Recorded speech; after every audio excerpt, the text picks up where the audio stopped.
Halló, Ívar. Mm. Eh,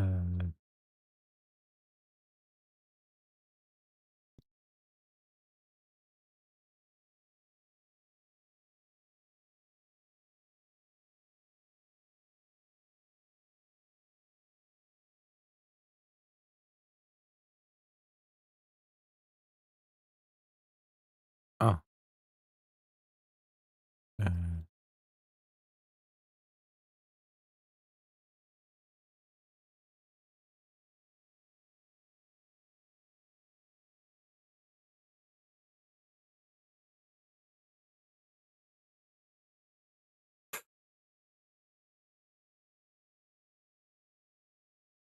uh, er ég bara að fara er ekkert clean feed eitthvað svoleiðis eða? Hvað er rugl í gangi? Yesterday. Eh,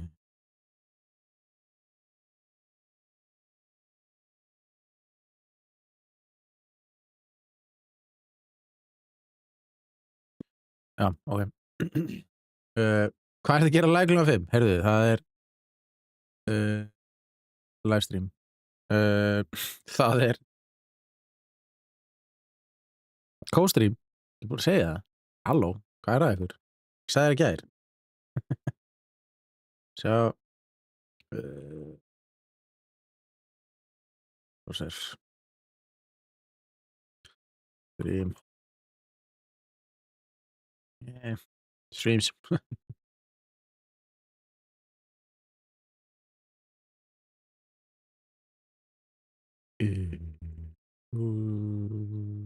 Það var 20.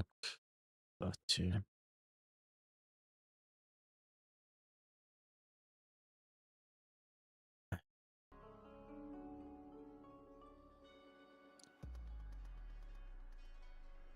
Track. Screen.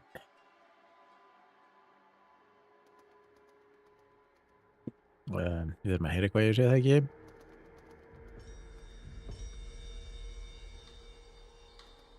Oj, akkur til við light mode. Er þetta reynt bara að vera að pæla í því, sko? The world needs elite operators. Heroes to protect the innocent. Specialists to fight terror.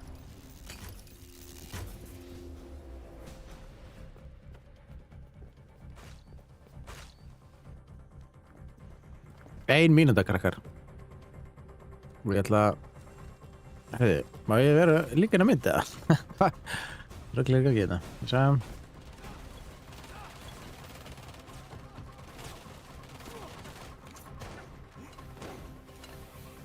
Heyrið þið alveg fyrir sig það? Já, það ekki.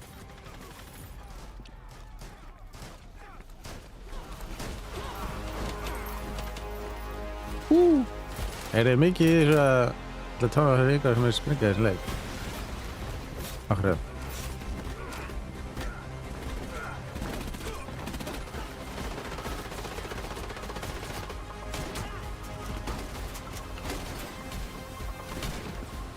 Þetta er náttúrulega ekki nýr leikur, sko. Þetta er náttúrulega bara sami leikur.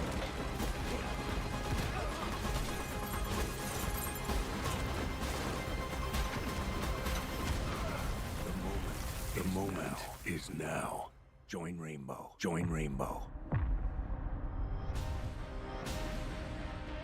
Er það að heyra þetta?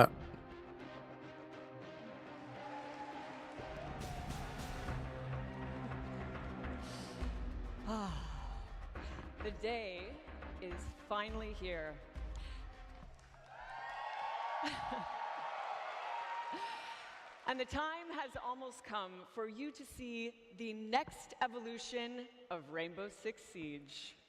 Welcome to the Siege X Showcase. Þetta er geggjað. Awesome. My name is Patricia Somerset, and today I am here with a champion-tiered squad of developers, casters, and creators to show you what Siege X is all about. You can think of me as a squad leader. Shouldn't be too much of a stretch. As the voice of Ash, I'm used to delivering commanding lines.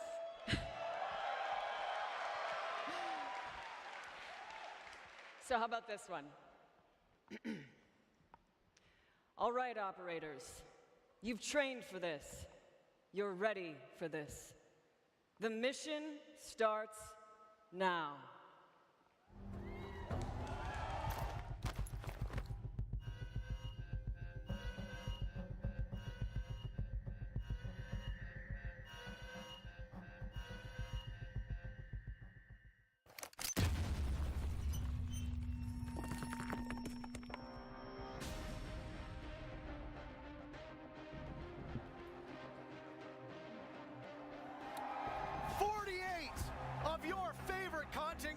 Have assembled here in Atlanta to usher in an explosive new era of Siege. Folks, this is the Siege X Showcase. We'll be starting off showing those content creators. First up was Team Skittles. Team Meaty Marley will join next, and get loud for your favorite content creators. We got a lot of familiar faces on that roster alone, what we even previously saw from Team Skittles, so I'm excited to see what we got through and through to see the rest of these teams. There are a lot of Brazilian content creators that you might be familiar with. It's Team Raza up next. Got Team Brazil mixing with a little bit from all around the globe. Team Pestily is going to join them next, walking out of the large X. I'm going to be honest, I know there's a lot of you here. You got to be louder than that. Come on. You know, we just That's better. We just talked about Team Brazil. Now we got Team A and Z coming through. There's a lot of players that'll be coming out. 48 some newer to our scene, but I mean, hey, Nej, den improved grafíkkraft, jú. is up next. Það er að því að nú röglum með ultra settings á ekki nógu góðri tölvu. That controller player, by the way, there's a bunch of them on stable Ronaldo, the next team walking out. You know, I saw Kiki warming up. She's looking strong, but they also have Frankie there, Diamond 1. Some familiar faces that you might recognize of this group walking out. The next is Team Lacey. Very big names coming alive right there as we see one of our own right there with Uzi. That's my boy. Uzi should be a familiar face for those of you that follow along online. And Team Pengu, a team of names that you've seen and heard before, but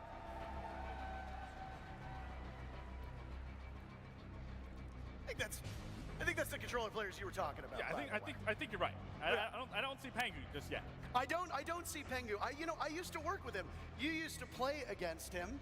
My name's Intero. I'm joined by Laxing. We've been long-standing members of this community, and we are happy to welcome you in to what might be the most exciting thing we've ever done in Siege. On the left side of your screen, this side, because we're mirrored, you're going to see what we're getting up to today. We're going to be starting off with a new game mode. You heard it here. Not just Siege, but something brand new. After that, we're going to talk about updates to the core of Siege, the game that we know and love and have spent much of the last 10 years playing. And then how about we finish off by showing those changes in action in Siege X in a 5v5 show match. Honestly, Parker, I am so excited to say the least. I don't know which one I'm more excited for. There's so much that we are going to be showing and exploring. And again, I am just absolutely thrilled to be here with you. We've got to run a tight ship, so both of us are talkers, so we're going to have to be a little bit brief. But before we get into the action, I'm going to need your help. Do me a favor. Connect your Ubisoft Connect and Twitch accounts, because later on in the day, we'll be announcing a very special drop for everybody that's watching through either this stream or one of our partnered streams. But before we unveil what it is, make sure your Ubisoft Connect and Twitch accounts are linked together. I, as well, am very excited. I think that's the only way to put it and put the emphasis on the X. Yeah. It's going to be a quick day today. It's going to fly by like no tomorrow. And there's a lot to unveil. Of course, a new game mode is something that will surprise people. I think that the updates to the game are going to be pretty spectacular as well. But enough from us. How about we send it to two of the greatest minds at Ubisoft who have helped make Siege X possible, Alex and Joshua.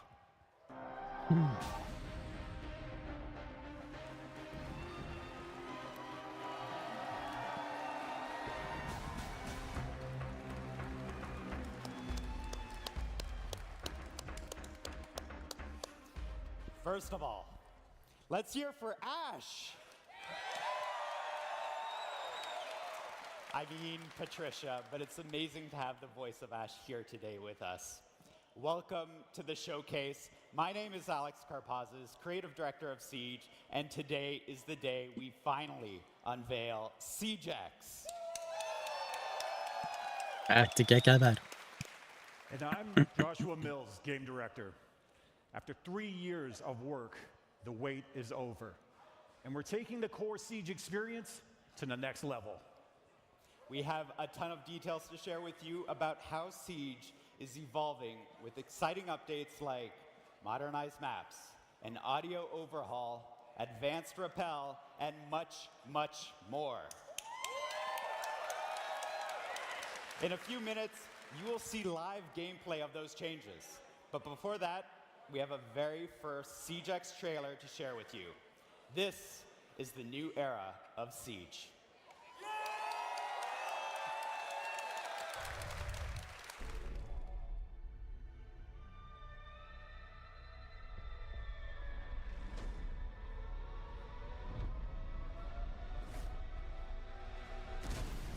I got all my soldiers on a need to know. Once I get a green, we all on beast mode.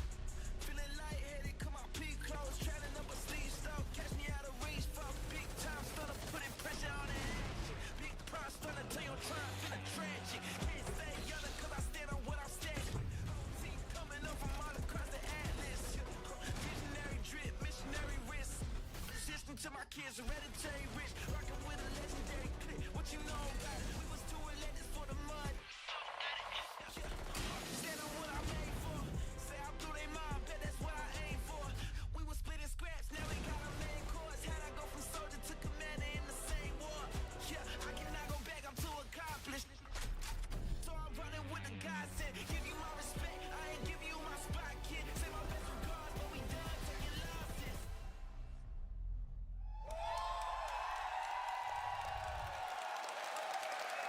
That's a lot to take in.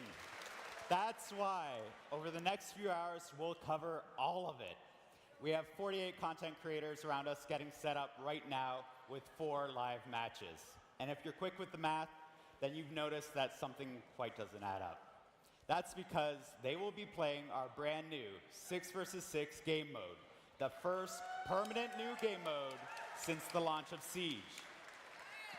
We've taken the strategy, teamwork, high-stakes gameplay that make Rainbow Six Siege so special and built a completely new game mode that's designed to push the limits of what Siege can be. Get ready for strategic plays, unexpected twists, and all-out action. This is Dual Front.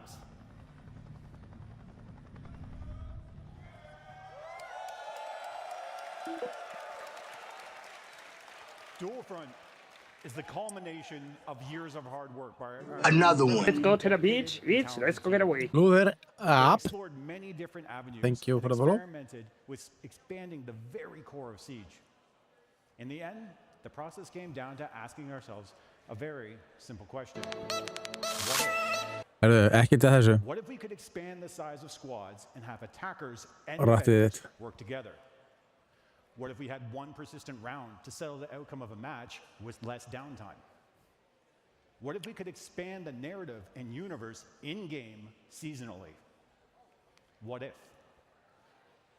One of the answers to these questions was to design a brand new, ever-evolving map where the action takes place. Welcome to District.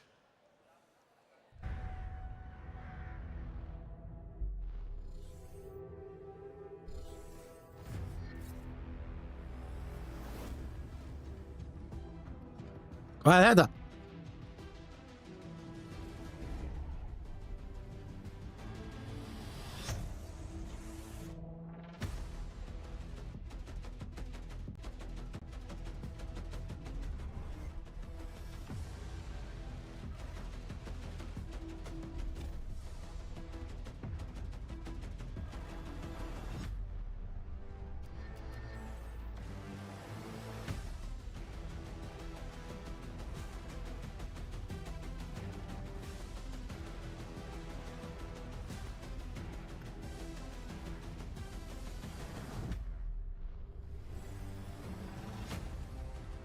Vaaditaanko extraction tää?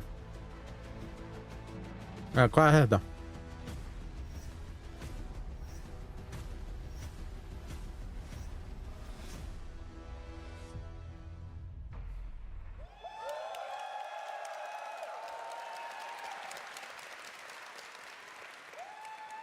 District is a new map created exclusively for Dual Front and built to change with ongoing updates. This map is uniquely designed to support the exciting gameplay of Dual Front and create new possibilities we've never seen before in Siege. Let's break it down. 2 symmetrical fronts, each featuring 3 sectors, set up the main framework of the map. Teams must capture one front while simultaneously defending the other as they work their way deeper and deeper into enemy territory. The ultimate goal? Reach the final sector and destroy the prototype in the enemy's HQ. The map's layout balances open areas and strategic choke points, demanding coordination and adaptability. And when I say open areas, this also includes outside. Players will now be able to move between indoor and outdoor spaces, extending their defenses beyond the walls of the building and setting up for some devastating ambushes. So if you don't drone, it's time to start. If the enemy does catch you off guard and eliminates you, you will be able to return to the fight as your currently selected operator or select a different operator for a tactical adjustment. Success hinges on balancing offense, defense, and team composition while seizing every opportunity to lead your team to victory. Which brings us to the neutral sector, a central area where a time-limited assignment will offer you the chance to shift the momentum of battle. Here's a preview of our first seasonal assignment.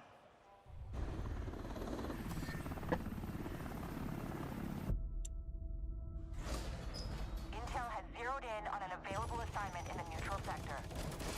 The enemy has started the extraction. Move to intercept.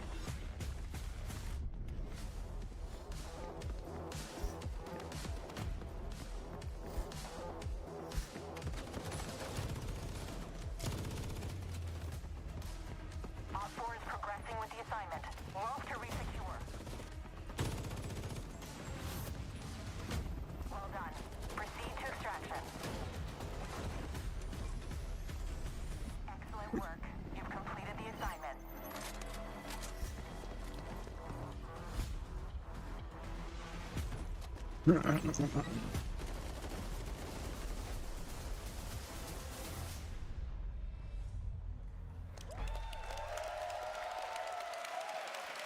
The neutral sector is a high-stakes conflict zone where bold plays lead to game-changing rewards.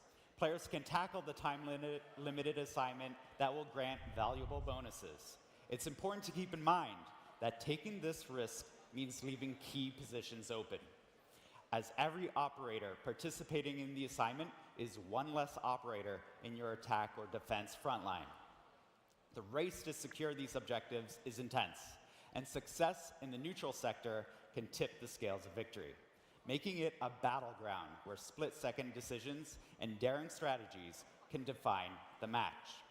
With each new season, players can expect a new assignment in Dual Front.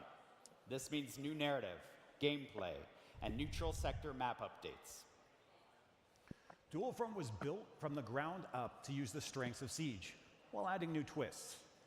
If you're new to Siege, this is a perfect game mode to play.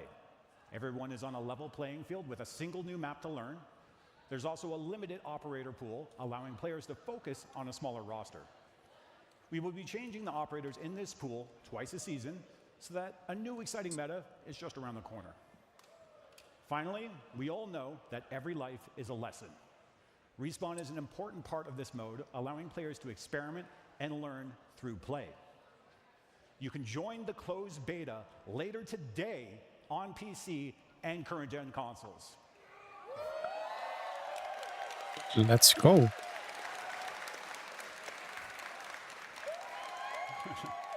Your feedback will help us release the best experience for Siegex. Now that you know what Dual Front is, it's time to see it in action. Let's kick it over.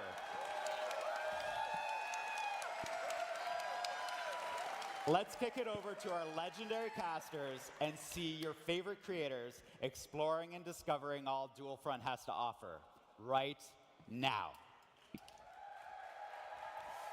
Thank you so very much. The new permanent game mode that we were sworn to secrecy on, we couldn't talk about it. They said, you're not allowed to. And we said, okay, you know what? I want to hear how loud you can get. Now, remember when I said that there would be a surprise later on? Joshua just told you straight up, you can play Dual Front today. All you need to do is connect your Ubisoft Connect and Twitch accounts, and then watch about 30 minutes either on this stream or on one of the partnered streams, and you will get a Twitch drop of a beta code to try Dual Front. Servers go live when we wrap up here, so in just a couple hours. And it'll be available on PC and current-gen consoles. Kind of sucks for the people in the audience that you don't get to play, huh? Yeah, well, that's okay. You know, Don't boo me, you're excited. Hey. But how excited are you for Dual Front? How excited are you for that, what looked like a weapon inspection? They got very, very loud. I mean, respectfully so. You know, we finally now can inspect it. But, I mean, for Dual Front specifically, I did get to try it. And I'm jealous that they get to play it now, and I got to sit here and talk about it because I truly had so much fun within that time frame that I was able to play. You didn't get to play it. I didn't get to play it. You still don't know what it's like. I have but no idea. Truthfully, it's a wonderful game mode. Would you say you were excited? I was more than excited. Wonderful. We've got 48 content creators here to take us through Dual Front, and in just a moment, we'll be getting into the game. And honestly, because I haven't played it, am just as eager to see it in action as all of you are. We'll be going through how the actual objectives progress. How does that neutral sector actually work? What are the rewards that they get? And how does the matchup ebb and flow? And the one thing that I am most particularly looking forward to is you and I first started playing Siege in year one. We have got to see this game grow from the very beginning. And if you go back and you look at Siege as a regular game, the way that it was played back in 2016 is very different from the way it's played now. I have no doubt that Dual Front is going to function the same way.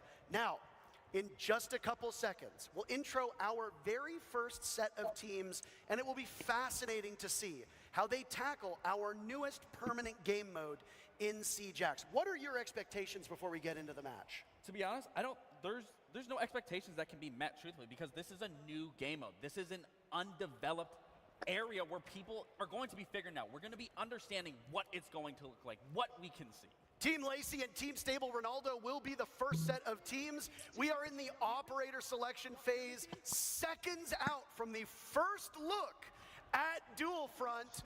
Operators are locked in. Are you ready for the next era of Siege? Folks, let's get underway with our first matchup of Dual Front. So this is already super unique. You know, when you start, you have the 6 operators that you are choosing from. I believe if I'm not wrong, you will always be at the front, so you can always feel like you are the leader in this scenario, leading your team. But again, what's so unique about this is when you think about Siege as a whole, it's always been 5v5. Now you are adding that key element of bringing a 6th player onto that squad, which allows so many different ways to approach Siege and how you want to play it. And again, another big thing is you can mesh attackers with defenders. Endalaista While reinforcement. you had some hands-on experience, and you are a former pro player and a former world champion, It's not your expertise that we're going to lean on here, Gabe.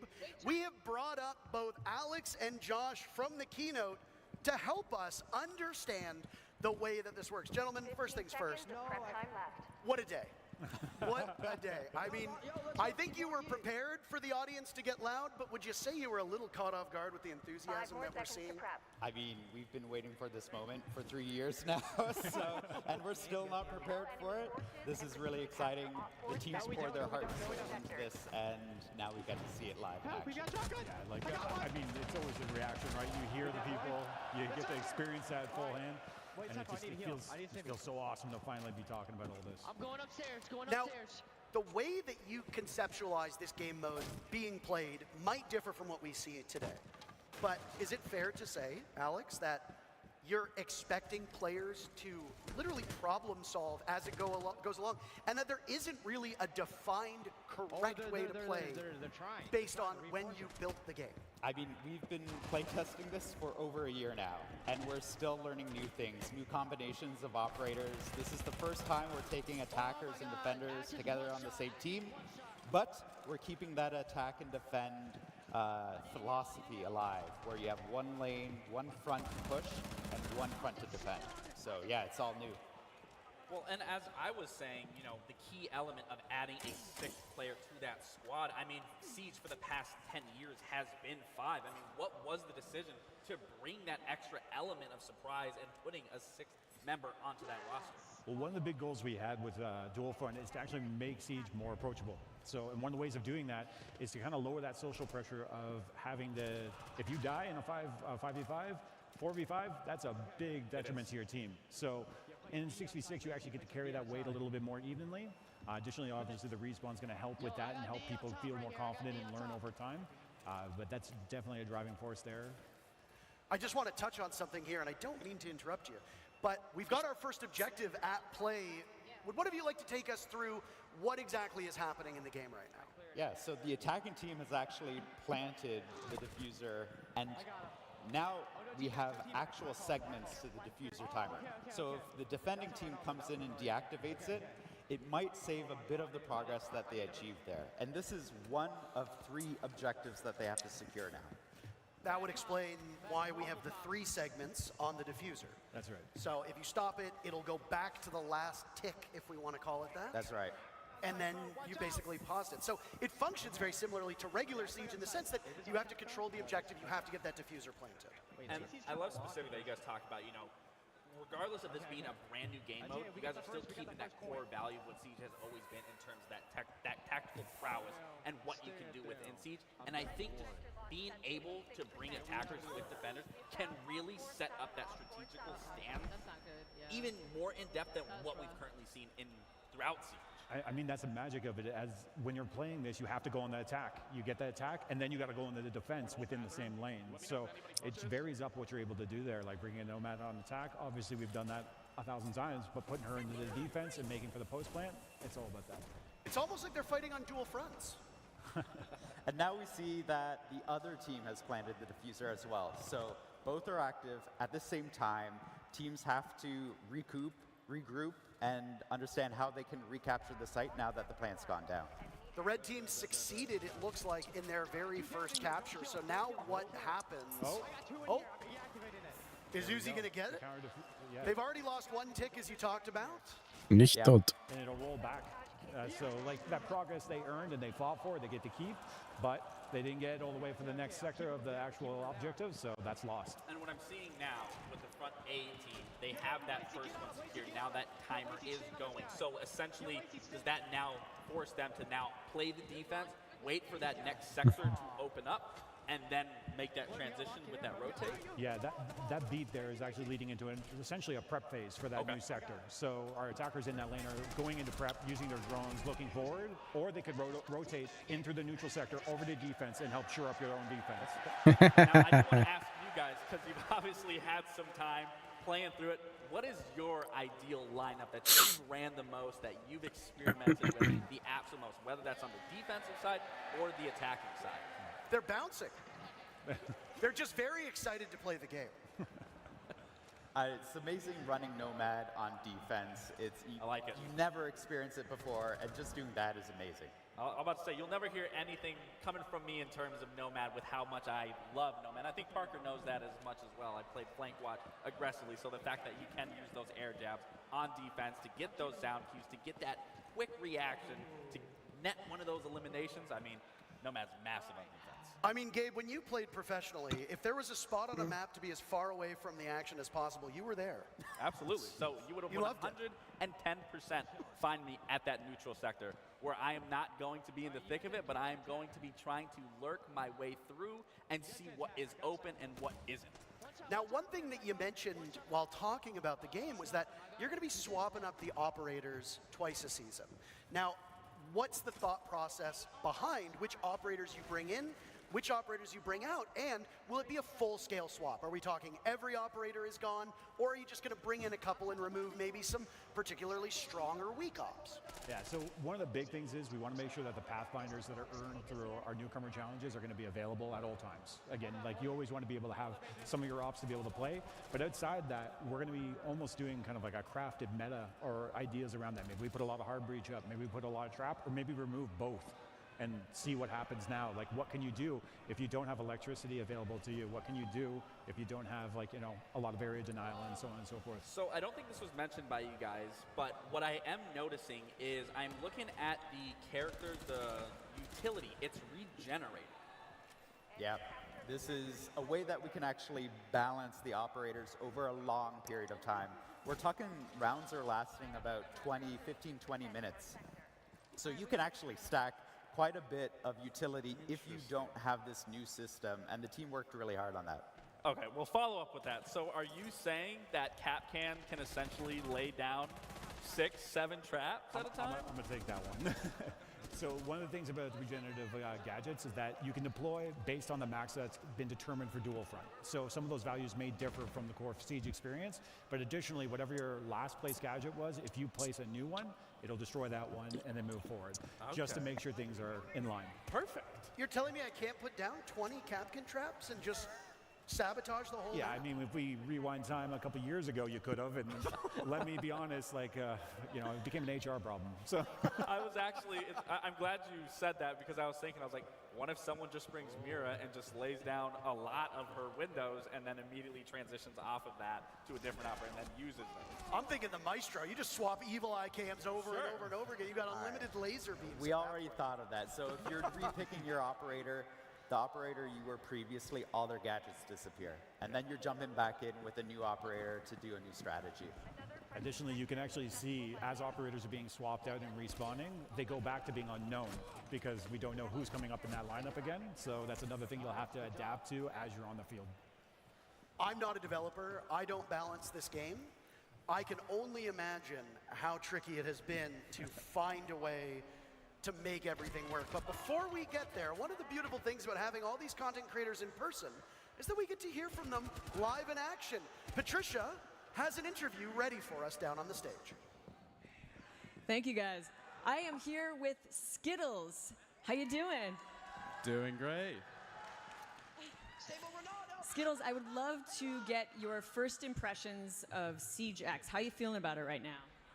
I'm absorbing everything. This is a completely new game. We got a big map, more operators. Like it's insane. I'm just trying to take everything in right now, basically. I can imagine. Are there any particular things that you're focusing on or interested in seeing in terms of the new updates? I'm just really excited about the gun inspection. After 10 years, we finally got that, and oh my God, all the skins we have now, it's so worth it. It's so cool. Very cool. Well, I won't take too much of your time, get you back to playing. Thank you so much. Skittles does a lot of YouTube work, and I know that the weapon inspect element will be excellent for thumbnails, so that will make it a lot easier for content creators to advertise their stuff.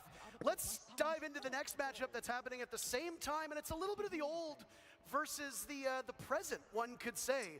A former two-time world champion of Pengu versus a current major champion of Spoit, as it's Team Pengu versus Team Spoit, and there's a competitive mindset between these two teams that is, maybe I would say, unlike a lot of the other matchups we'll have today. I mean, how competitive can it be? I mean, Spoit's beating up on a retired old man of Pengu Like, give him a break. Let him breathe a little bit. I'm fascinated the way that this mode is going to be approached, right? Because Siege casts such a wide net.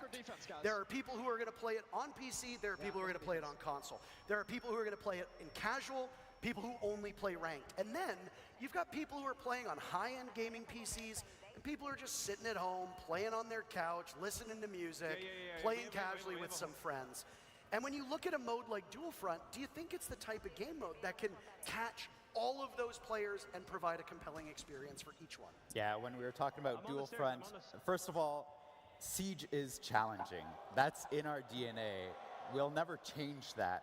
But Dual Front makes it more accessible. You can respawn, you can repick your operators, you have more players on the table so you can try out new things. So all of this adds up to a game mode that honestly everybody's at the same level on the ground floor, and they're able to jump in and have immediate impact.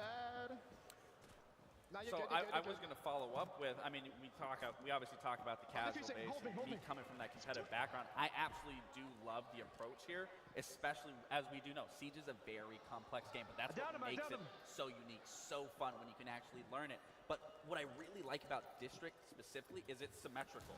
It does really allow you to learn from one end to the other of just the basic functionalities of how Siege is played, whether you're playing horizontal, whether you're playing vertically, so you're not getting confused. And for a new player that you can come in and be like, okay, this is what Siege is like. So then you bring that into the other maps. And then I did also see not every single operator is able to be played.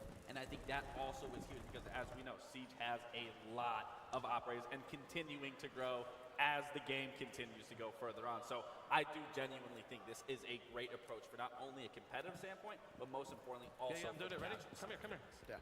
No, I'm very excited to see the way that it shakes out. Have you two noticed anything that's happening at this current point in time that has caught your eye that you maybe weren't expecting at the tests you've done over the last year or so? Well, I mean, I saw someone do a breach I literally have never seen someone do, like in all our playtests, breaching in onto the stairs of the second sector. Like, that side of the site, like, I don't usually see people like pushing through there. They usually push from top floor or walk up the stairs, but never breach the wall and jump right into the stairs. So that's kind of the magic of the map, right? Alvitano. Ja, okej. Kolla. Talk to Twitch, and now here in Atlanta, we've got Titanium Rolo down on the stage with Patricia. Thanks, guys. You've got it solid. I am here now with Titanium Rolo. How you doing today, Rolo? I am doing amazing. How are you doing? Oh, wonderful, especially now that I'm with you here. I'm already like fast friends.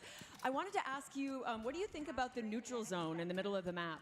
So I think the neutral zone is actually really crucial, and I think that from the times that we've played it, we've not focused on it enough. There's so much focus on either attacking a base or defending a base, but actually so many people go to the neutral zone that if you manage to get control of it, then you can kind of completely control the flow of the map, and I think it's going to be way more crucial than we've given credit for it. And I'm also hoping, since I like Easter eggs, I'll find a couple of Easter eggs around there too. I wish so many Easter eggs for you. Thanks for your time. I'll let you get back to playing. My pleasure. Thank you, Patricia. Yeah, the Easter eggs that are hidden in all of the maps, by the way, are we going to see any in Dual Front? Do you even want to give that away?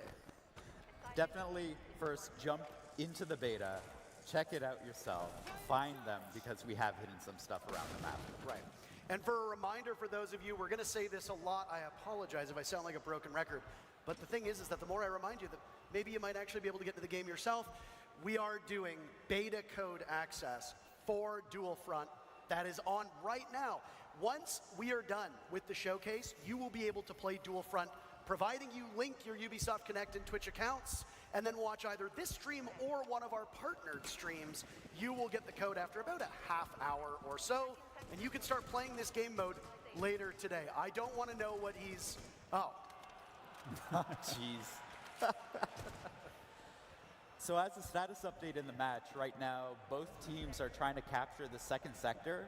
And actually, I think Beta team just lost theirs. But there's an assignment that's coming into the map. That's the neutral zone. We'll have a new objective that everybody has to jump into. And we have to grab a hostage. So while up to this point, it's been like the typical quote-unquote siege where you have to get the case down, now we're going back to the old ways of the hostage being involved. Yeah, and not only just that, but the hostage is Dokkaebi, because we lost her at the end of the Assault on Hereford event. So this is where that narrative starts coming in when we talk about seasonal update that way. I want to say, so when you grab the hostage here, if I'm not mistaken, you have to bring it to the other side, the enemy's side. So what Anne is already doing this wrong. She brought it to her, I believe, thinking that they are going to get that extraction, but they actually need to bring it to the opposite side and make it far more challenging than just as simple as, let's just bring it back to us.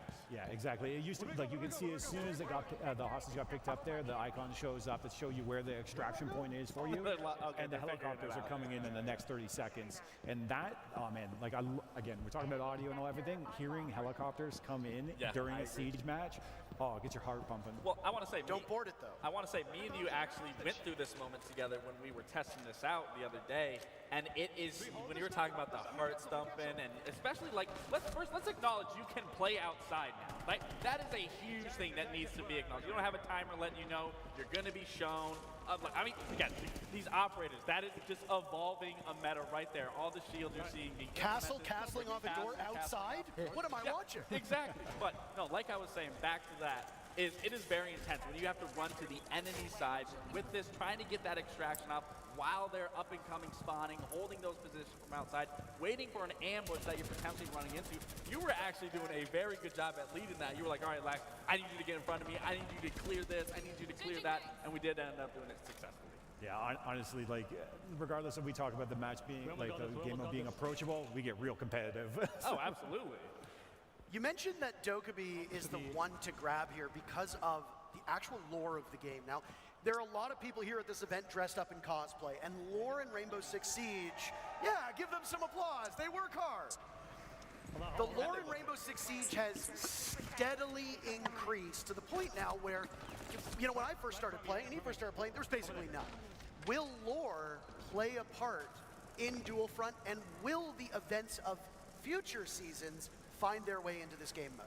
So that's actually what we're trying to do with Dual Front. Bring some of the story into the game proper so that you get to experience the story itself.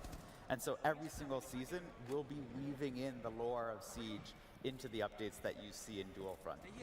Now, when a team does successfully extract the hostage, what benefit does that give the team? Oh, they're at the wrong... Oh, yeah, no. they both just did the exact same thing. Do they throw Dokkaebi into the net? Well, they got Is to that take what it to they're the right supposed to extraction do? point. I'm not... But whenever they do end up getting it to the right, getting hostage to the right extraction point, and then having her airlifted out, you actually gain 2 sectors of the current objective or the next objective that you're going on. So if you have 1 sector left on, say, sector 2, it'll click forward on 2.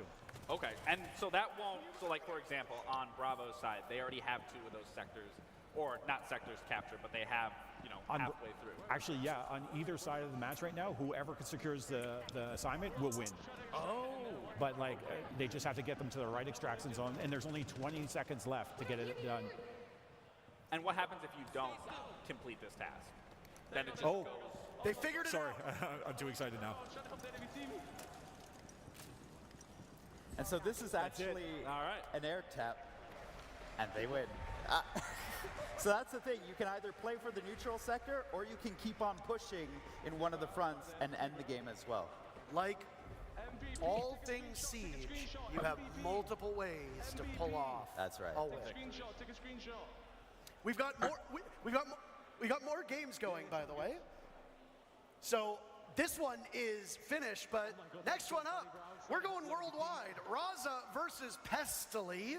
Now, Team Raza have some pretty formidable players on them, and I wonder how they'll be able to tackle Dual Front. We saw a more objective focus in that Pengu versus Spoit matchup than in the first. And again, it's going to come down to the way that teams tackle these objectives. Do you go for kills? Do you fight for each of the sections of the map? Or do you battle, as we just saw, in that neutral zone nonstop? And for the Spoit and Pengu matchup, the neutral zone was the way to go. They ended up winning because of it. But again, that's the beauty of this being a new game mode, is there isn't a right or wrong way to play this. You can play it what you see fit, what you want to do. You make those tactical adjustments of whether you're rotating players or seizing a moment, seizing an opportunity, and then even collapsing and falling back if necessary. So again, we are going through and through to be seeing any way possible and played because there is no developed meta just yet that maybe you guys are hiding that you're going to keep for yourselves and maybe run into you guys in one of these matches and quickly realize, okay, this is what we need to do. Whatever meta we've developed, it's going out the window as soon as players get into the beta because players just learn the game faster than anyone else on the dev team, and so that's going to evolve so quickly we won't even recognize it in a week. Well, his game is finished, so let's hear what Pengu's thoughts on Dual Front are. I am over here with the wonderful Pengu, everybody. Thanks so much for joining us today. How you feeling? Excited. I'm not gonna lie, I was a bit nervous, and I came into it. I went 0-3, got no kills in the beginning. I was like, oh, chalk it. But then the teamwork started happening, and next to me started making some calls, and it clicked. We got the W. Lovely. I'm sort of curious, what do you think about mixing attackers and defenders? How's that feeling? I love it because it creates even more flexibility than before. Obviously, Siege has been about soft destruction, hard destruction. Now you have stuff like Capcan traps if you're defending, mute jammers. For example, Priest and I, we start defending the bomb site. He's playing castle, I'm playing mute. We're locking them out of the map, essentially. And then if we join them on the attack, we can play more aggressive operators like the Grim, for example. Amazing. Have you found any OP combos? I can't talk about that because, like, what if people, they copy it and they beat us, you know? So no, can't leak strats right now. Oh, perfect. I'm going to let you get back to it. Thank you so much. Thank you, Patricia. You can take Pengu out of the game, and his former team did, but you can't take the player. I gotta get my digs in. But you can't take the player out of the actual match. He's not even giving away secrets in a show match. Like, come on. Saving strats for SI. Yeah, exactly. He's saving strats for the next match. Team Raza versus Team Pestily is up next. A reminder about those drops. I mentioned that we have partnered streamers. Everybody here is streaming as well. And we've got streamers at home that are also co-streaming this. Tune in and get to enjoy the action. I know that you want to hear us, but you've also got other people to tune in too. Now, that matchup between Spoid and Pengu went by pretty quickly. How does that match up with your expectations of a typical game of Dual Front? So, one of the interesting things about the neutral sector assignment is it randomly triggers in the middle of a match. Between, I think it's like 10 minutes and 15 minutes. Is that right? It's like first 5 in. Yeah. Like, so after 5, it can happen at any time. So they already were pretty advanced in the match, and then it did end. So that's about the time that you can expect. 15 to 20 minutes is the average game length, and then you can jump into the next one right away. So you get a lot in a little package. Hold on a second. Gentlemen, I'm seeing something here on your screen. Does your outfit show up on the loading screen before you get into Dual Front? Absolutely. You got to flex whatever you got. I think it's called Skinner jazzing. Raza, that's your own teammate. Well, he's got to take off the shades. I think he's a little discombobulated. He can't see right now. He's too cool. Too cool for school. That's something that we haven't really seen a lot of, right? Like, there's always been chatter online about, oh, like the player cards before the match should show my skins. In Dual Front, you've now made it so that when you load into a game, your outfit and your gun skin are shown off. So I also did notice when you first initially start out, you aren't just able to quickly run in to a different sector. You are blocked off right there. Is that essentially similar to a prep phase, or? That's exactly the intent there, is that it gives time for those in the defending lane to actually do their setup and get ready. It gives time for the intel to be gathered by the attackers. I'll let this be known that the neutral sector is always neutral. So if you want to frag it out as soon as you start, you can go and, do it there. That's interesting.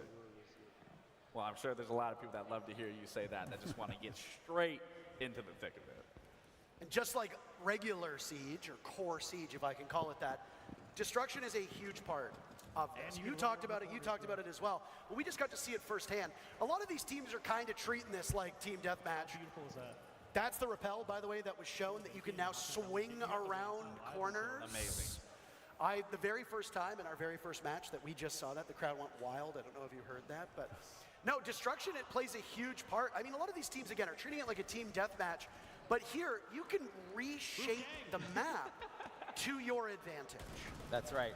And even, we saw it before, you can reshape the neutral sector. In fact, one of the things that we've been playing with is you can jump into the neutral sector before you attack, reinforce where you need to, or open up where you need to, so that you actually lay the groundwork for the match to evolve. So I did notice within these sectors there are still default cameras that are up. And we've already talked about regenerative utility. Is that the same thing with barricades? If a team just is absolutely not attacking, they're more focused on defending, where they just immediately fell off, will those barricades come back up? Or is that through and through, once that destructibility is there, it's permanent? Yeah, once the destructibility is going in place in the match, it's kind of the story of that match. So we allow that to be the permanent beats that had happened throughout it. So if anything's being broken down, like we talked about the cheat code where you get a soft wall, maybe not reinforcing it right away is a good move. So you get that second layer of destruction happening. But once it gets direct, then you reinforce it. Now that's a second barrier to stall them out. Josh has given that key intel for everyone listening, so you might want to take him up on that. There's a little tricks of the trade of this. Don't barricade right away. Wait for it to start being destroyed and then put it up. Another interesting thing, though, when it comes to destruction, you'll see that the barricades are color-coded. And that's because the team that has their own color can tear it down.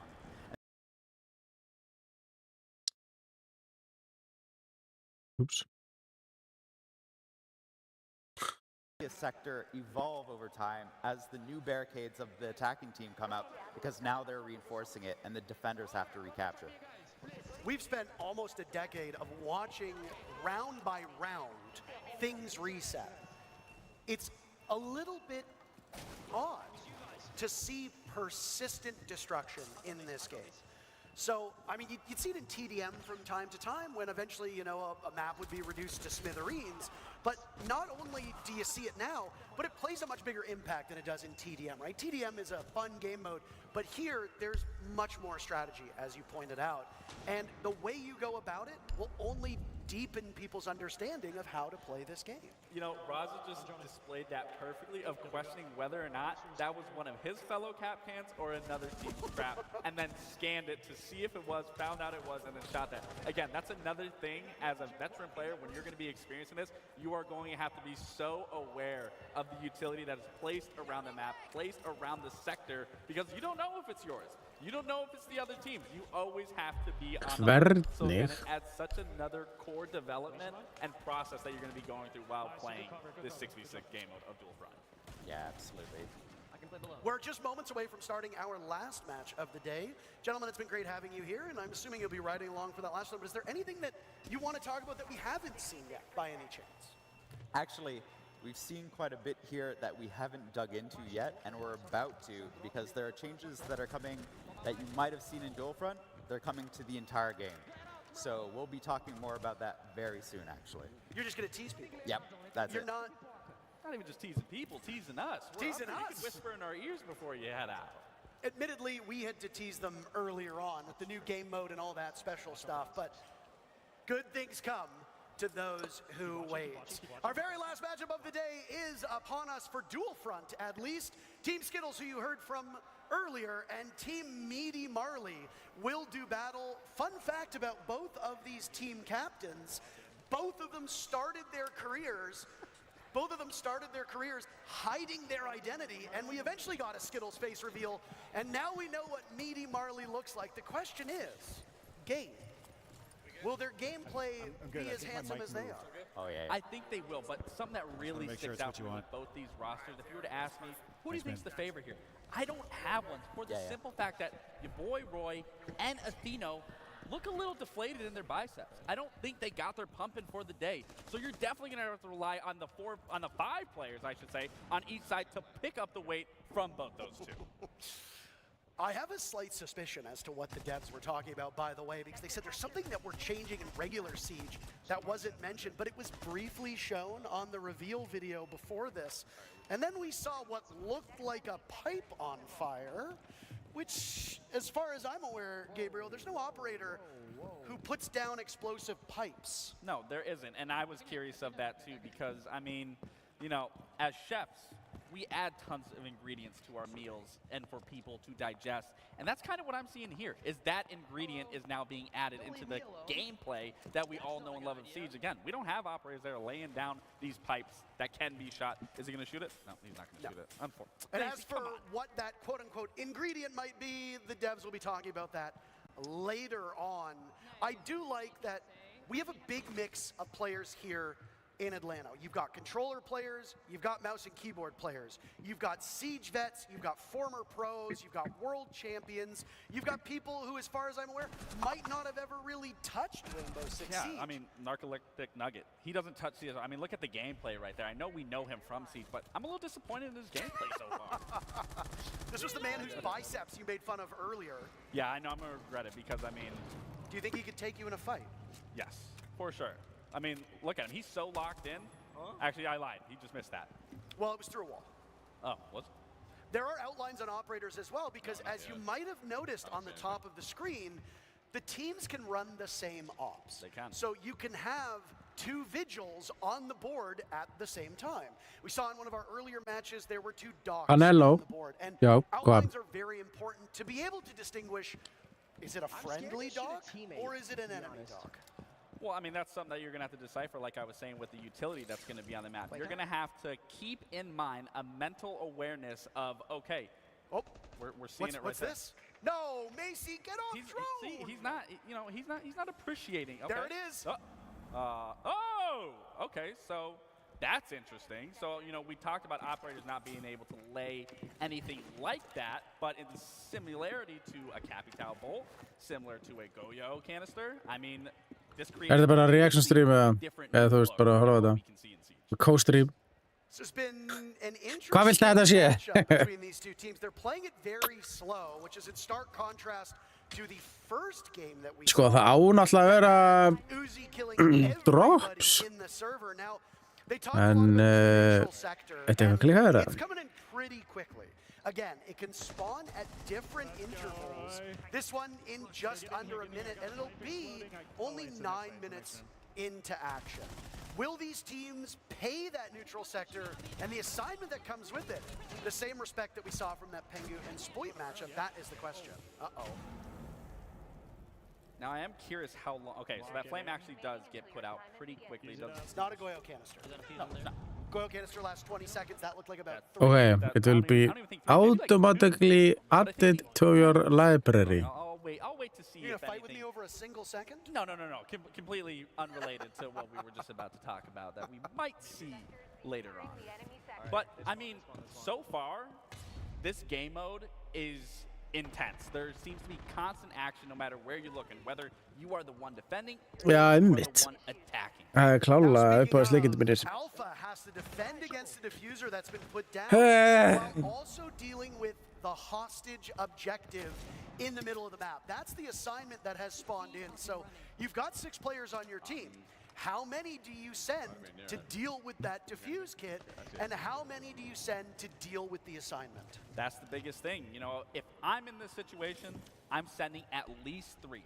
At least 3 to which to the neutral sector to go for that hostage and keeping 1 on one end and 2 on the other. So that way you are still covering all of your bases where you need to be covering those sectors, making sure not only you can defend, but you can still attack, but you can still go for that neutral sector. And they're trying to go... okay, they did get it. Varsity managed to pull it off. I am curious if they know where to bring and extract the hostage here, whereas in the previous game, they were unfamiliar, which I think it's going to be the exact same situation. Yeah, I mean, I think it's worth noting that everybody who is playing this game has little to no experience. Hvað var fyrsta leikinn til I aðeins? would have done the same exact thing if I wasn't Ef eitthvað svona seka eitthvað drasl held ég. So again, it comes down to Eldgamalt drasl sko. differing skill levels, differing platforms, etc. You will be able to get your hands on this beta for Dual Front later today. Again, link your Ubisoft Connect, link your Twitch account, and watch this stream or one of the partnered streams for about 30 minutes, and then you'll be in. You'll be able to play on PC and current gen. Það bara ekki fucking rétt. It looks like Skittles might be able to pull it off. I think he's going to. Funny because we listened to the on-boarder that don't board the helicopter. But when now the you board. the literal opposite is the focus here.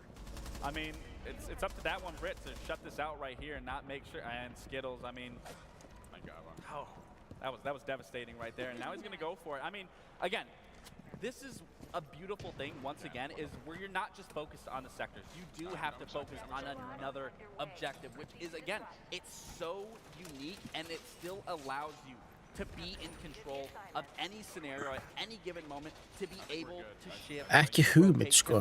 Eitthvað svona handtölva. You have to shift your focus in other places through and through, which again, for new players, old players, it allows you to constantly learn and adapt, which that's what Siege has been about for years. And Þykkt og eitthvað. game mode is going to change very quickly. Yes. Assignments will be changing. Oh. Do it again, do it again! Capture 1/3 complete.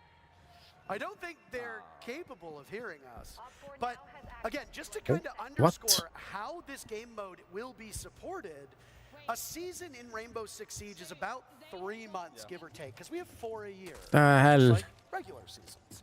Twice a season, the operator lineup will change, which means that for a lot of players, as you're finding your footing, things will shift. And then at the start of each new season, the assignment will change.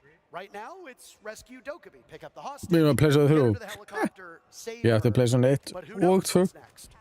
There's one thing that I've noticed that isn't present, and that's anything to do with secure area. If you look at the original 3 game modes of Rainbow Six Siege, you have the regular bomb, which is the whole premise of Dual Front. You have hostage, which is the special assignment, but where is secure area? Could it be coming next or coming at some point in future seasons? Well, we're already getting something brand new with Dual Front, and it already being a heap loads of Já, þetta er líka við. we could see an entirely different brand new mode introduced. Well, I mean, you know what I mean entirely. I know what you mean. Yeah, exactly. So, I mean, honestly, everything's up in the air of what could be brought in. And it allows the developers to toy with the game, frankly. The Siege X formula has been around and has been tweaked over time. And you're going to see some more of those tweaks coming up in the next portion of this showcase in the core gameplay update section. But you can't really reinvent Siege. But if you want to experiment, Dual Front is a great game mode where you can take those liberties and try out some new stuff, and who knows? Just as right now, original core Siege has influenced Dual Front, something could be cooked up for this game mode that is popular enough, maybe one day down the line, we see it in the core game. Maybe not. This is us idly speculating, but again, it gives the devs a chance.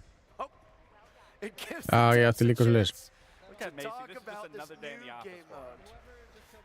And of course he's MVP. Of course, we've got our last interview for Dual Front with Fastan and Patricia. Thank you. Hey, Fastan, how are you doing? I'm doing very good. I'm so excited to be here. The game's been a lot of fun. It's been great. Oh, amazing. Thank you for letting me take the time to pick your brain.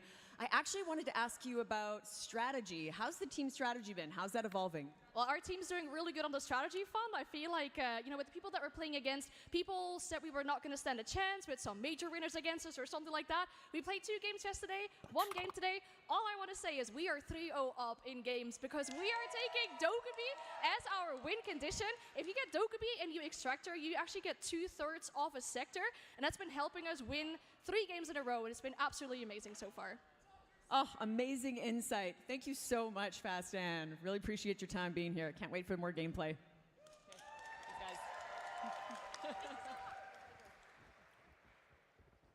Well, thank you so very much. And again, it's great to have everybody here under one roof playing this game, and we get to get real-time opinions on what we're watching, because we only get to see their perspective, but they get to play it, they get to experience it, and almost every single match played. Pabbi minn spilaði bara í svona arcade, Donkey Kong og eitthvað. Jesus. Unexplored. Everyone is going to be Herðu. approaching it entirely different, whether it's going to be here or you guys later once this all wraps up. It is an unfamiliar area for everybody. So again, there isn't going to be a meta just yet. Who knows? There might not even be a meta in general because there is many factors to take into here that we just have not seen throughout Siege's history. And if you're new to this stream and just catching up to speed, The game mode we just watched, the new permanent 6v6 game mode coming to Siege X, is going to be playable later today. We'll be giving out beta keys to those who have their Ubisoft Connect and Twitch accounts linked together. So you can get the keys here, you can get it from the partnered streams as well. You just got to watch about 30 minutes, then you'll get access to the beta code. It'll go live when the show wraps up later today. But we've got Patricia ready yet again. As I said, the show's going to go quick. Prófa að gera svona raffle-drall.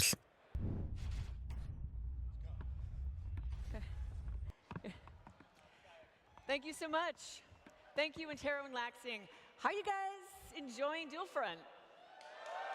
Hann finnst hérna. Hann prófa að gera svona upprunamerki raffle og that we will be revealing in the next númer. segment. So all that's left is for me to set the stage. Please welcome back directors Alexander Karkazes and Christopher Budgeon. Hvað ég set inn tölu, sko. With Siege X, we're taking Rainbow Six Siege to new heights. Launching June 10th at the start of Year 10 Season 2, this evolution of Siege builds upon everything that makes the game so special. In the first part of our showcase, we showed you Duelfront, our new 6v6 game mode. And there's a lot more to talk about. Siege X will deliver sweeping updates across all of Siege. Þú byrjar raffle. Modernizing our maps, refining our gameplay, and evolving our audio. Guð, mér alveg þér.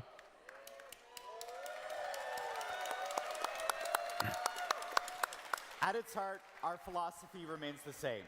Reinforce what makes Siege so unique. Its deep tactics, intense strategy, and the thrill of outsmarting your opponents. But before we dive into what's next, we want to take a moment to recognize those who have made all of this possible. You, our players. And I bet there's some veteran players in this very room. What's up? Enter raffle. Your commitment and support over the years has shaped Siege into what it is today. And we have something special to show our appreciation. Let's take a look at our veteran rewards. This is a special way to celebrate your time with Siege. For each year you've been with us, you'll receive a unique reward to honor your dedication. If you've been with us since year 3, for example, you'll receive 7 rewards from year 3 to year 9. And for those who have been with us since year 1, we've prepared something truly special. A new exclusive Black Ice skin. This is our way of saying thank you for standing with us through every Ég hlýta að hafa verið year 2. and every moment that continues to shape the future of Siege. We also want to celebrate your legacy in Siege with a special badge of honor.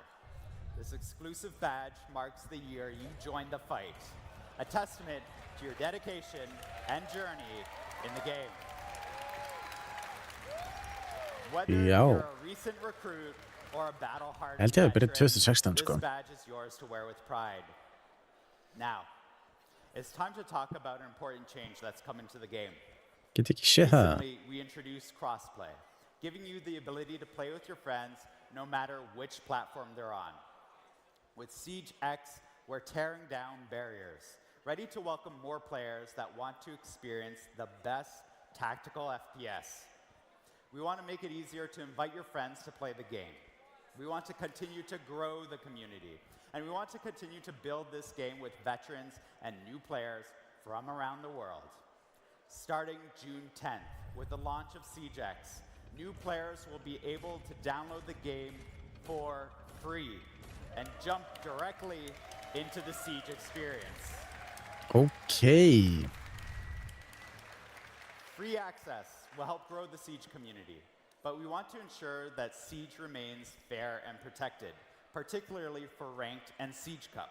So, let's break it all down so you know what to expect as a new player and a veteran. With free access, players can dive into our brand new Okay, game ég mode, byrjaði Duelfront. year 2. Learn the mechanics through our onboarding playlists, sharpen their skills in quick match, have fun in seasonal events, Season and 2 eða we eitthvað. urge you, Unranked is making its long-awaited comeback.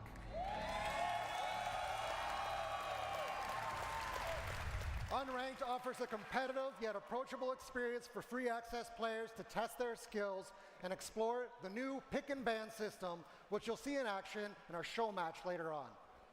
Free access players can experience Core Siege gameplay and access training modes, earn XP, and unlock rewards. As part of the new onboarding process, players can earn and customize up to 26 operators through play. Additional operators can still be unlocked using the currency they earn to continue to grow their roster.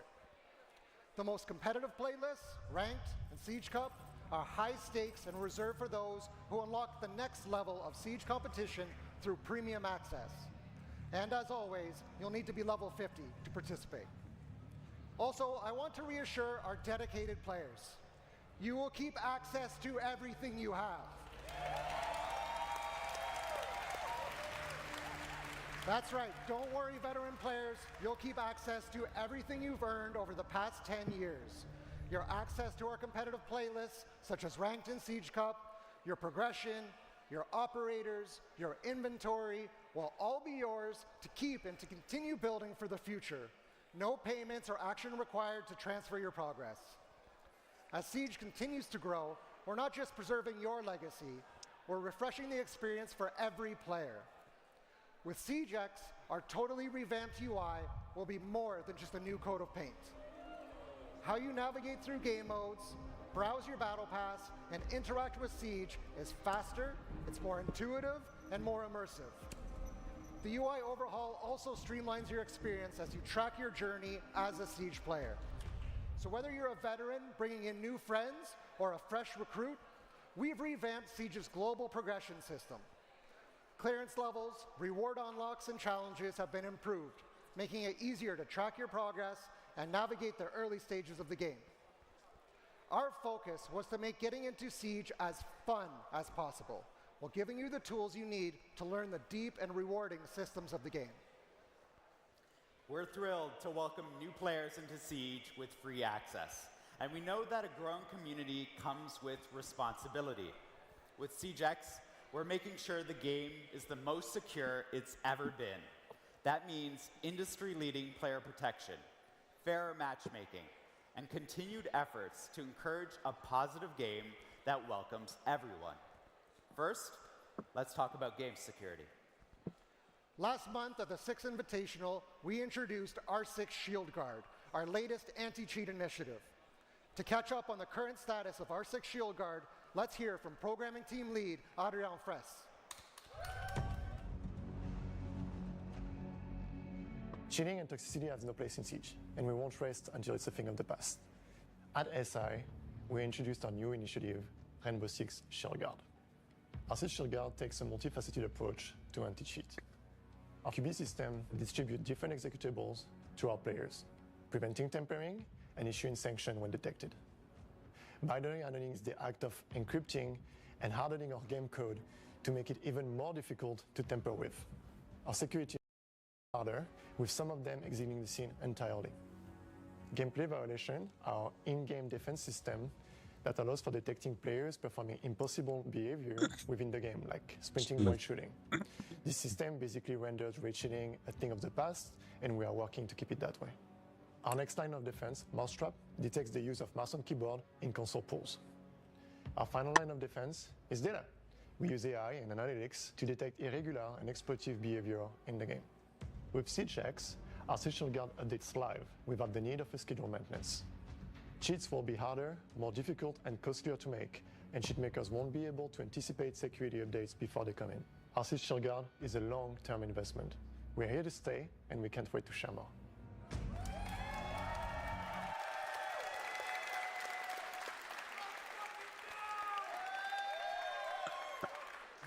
We're taking anti-toxicity in the game seriously as well, and we've made huge strides to make sure that everyone feels comfortable playing the game. We've doubled down on our mission. There is no room for abusive language and harassment in Siege. Here's Lancelot Satjay, Associate Director of Player Protection and Game Security, to talk about the systems we have in place. We know that toxicity has become more frequent in-game. especially with a constant increase over the past 2 years. But the good news is, since Year 9 Season 4, the past December, we are now seeing the first decrease in toxicity. This is thanks to features such as our rework reputation system that addresses recurrent toxicity while rewarding constant positive behavior. Plus, our recently implemented automated text chat moderation. Since its release in Year 9 Season 4, the number of unacceptable messages has been divided by 2. We are constantly working to improve and balance detections. We are also dedicated to protect potential targeted players with our privacy setting features. In Year 10, the reputation system is fully activated. It means that the most toxic players, the one with a dishonorable standing, have been removed from ranked, standard, and Siege Cup matches as they were impacting 25% of games played. Players with a positive standing are receiving rewards and specific car backgrounds. The more constructive feedbacks we receive, the better and fairer our systems are. To do so, use the in-game report function or contact us through R6Fix. We are listening to your feedback, and player protection will continue to evolve to make sure that the game is safe for you, even more with free access.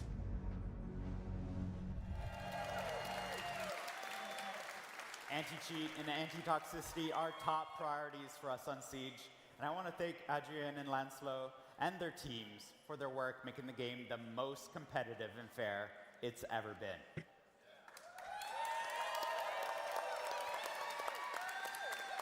Now, let's talk about the maps and visual updates we mentioned at the 6th Invitational.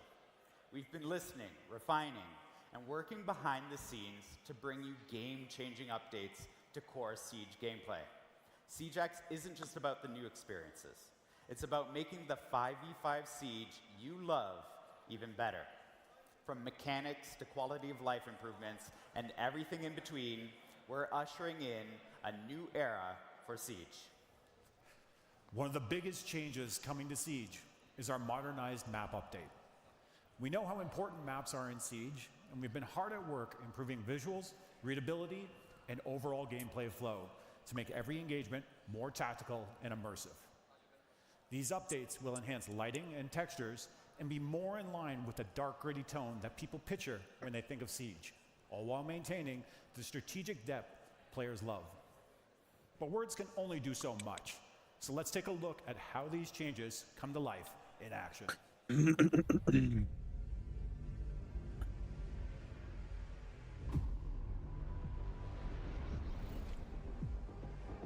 Okay.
That's right.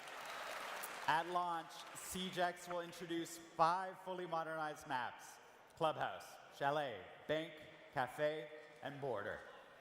After the season of SiegeX's debut, each new season will deliver 3 more modernized maps. Okay. We've done significant work on these environments. We've rebuilt the lighting engine to bring more realistic atmosphere with richer contrast and colors. All major surfaces have been redone, with materials looking more real thanks to updated, physically based rendering standards, displacement mapping, exposure compensation, and increased resolution. For PC players, that means an optional true 4K texture pack for the sharpest, most detailed environments possible. For those watching the stream, we'll be sharing all of these videos today at full resolution so you can see the difference. Building on the technology of lighting and modernized maps, we're also introducing a feature that adds a whole new layer to tactical awareness: first-person shadows. Nej, nej, nej, nej, nej. Now you'll have to think twice about your positioning. If you're entering a room or passing a hallway, you'll be able to see whether your shadow is revealing your location to waiting enemies. This small but crucial detail makes movement and positioning more important than ever. The reason we can make all these changes and still ensure a competitive experience is because of a major change we're doing in making our enemy outlines updated. When we talk about stealth in Siege, we want players to focus on how much noise they make, not how visible they are. We always want enemies to be clear and identifiable. The new outline system means even with the more immersive lighting, enemies can't hide in the shadows.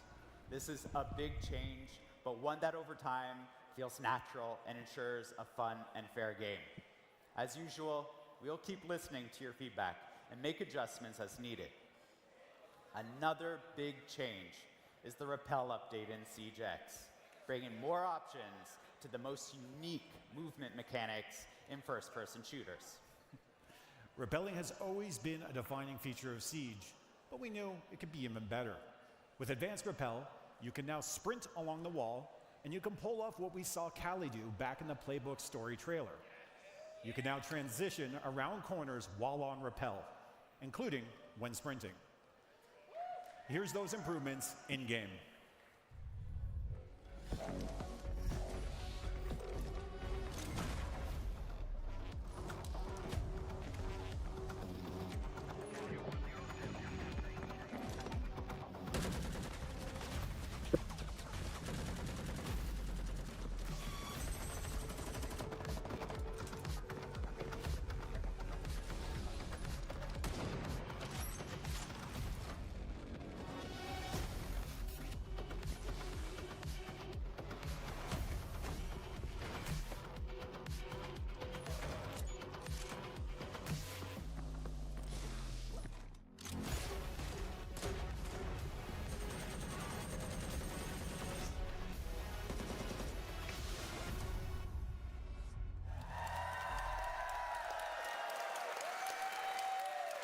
Smooth cornering and sprinting makes rappelling on a wall and executing a plan so much more satisfying. It's all about giving players more control, making movement feel natural, intuitive, and immersive. This is why we've also taken the time to update our basic movement in the game to include momentum as well. No more start and stop movement, but true flow and responsiveness. Let me give you a concrete example of this in action. Picture yourself moving across the bed in the bedroom gym side of Clubhouse. Before the changes, as soon as you ran off the bed, you would immediately stop running, drop straight down, and then start running again once you've landed on the floor. With the momentum-based movement update, you will continue to run off of short drops and carry your momentum with you. This achieves a new level of flow and immersion in the moment-to-moment action of Siege. We can't wait to see the creative plays that these changes will inspire.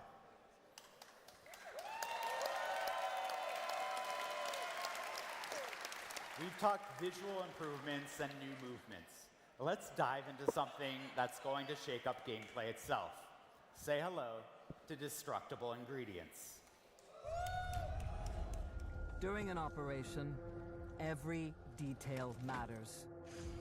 Your intel, your loadout, your position, but above all else, your environment.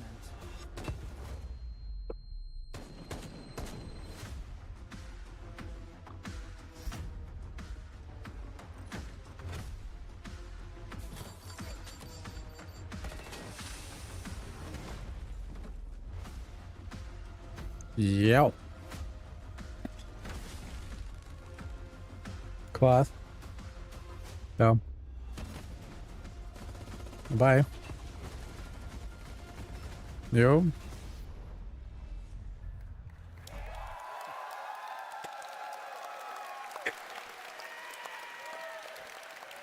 All right, I freaking love these things. Destructible ingredients are shaking things up in Siege, bringing fresh tactical opportunities for both attackers and defenders. These aren't just environmental details, they're strategic tools that swing the outcome of combat engagements in modernized maps and dual front. First up, fire extinguishers. You'll see these scattered across the map, and when they're destroyed, they release a thick cloud of smoke, giving you some quick visual cover, but that's not all. If an enemy is standing too close when one bursts, they'll be concussed, setting you up for the perfect push. Next, we have gas pipes, and these can really disrupt the flow of the fight. Kurwa. Shoot it, and it releases a controlled flame, cutting off rotations and forcing roamers to move. But here's the catch. Once the fire reaches its peak, the pipe explodes, covering the area in flames and creating a brutal area denial effect. And finally, metal detectors. You have seen these before, but they're a little more responsive than you've come to know them. Metal detectors are now fully interactive.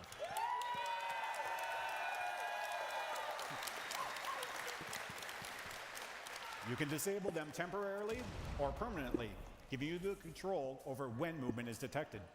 Do you disable them to sneak through unnoticed, or leave them on to bait enemies into giving away their position? You can even destroy them outright with explosives.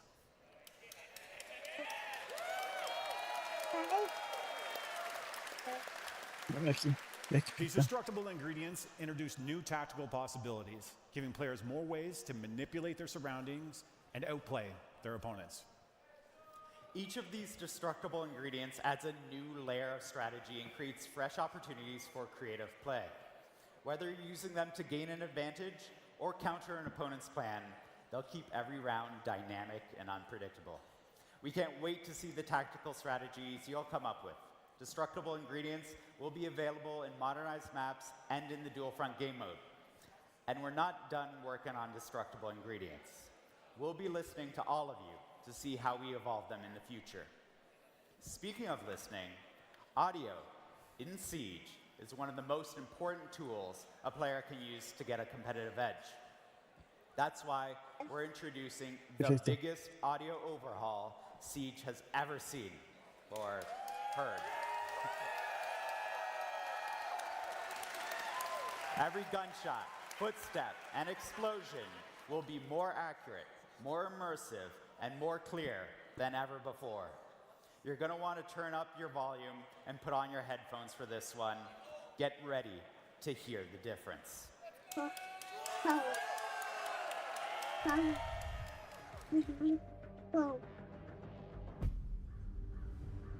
In Rainbow Six Siege, audio has been overhauled to convey a greater sense of accuracy in order to give players more cues to reliably detect enemy actions.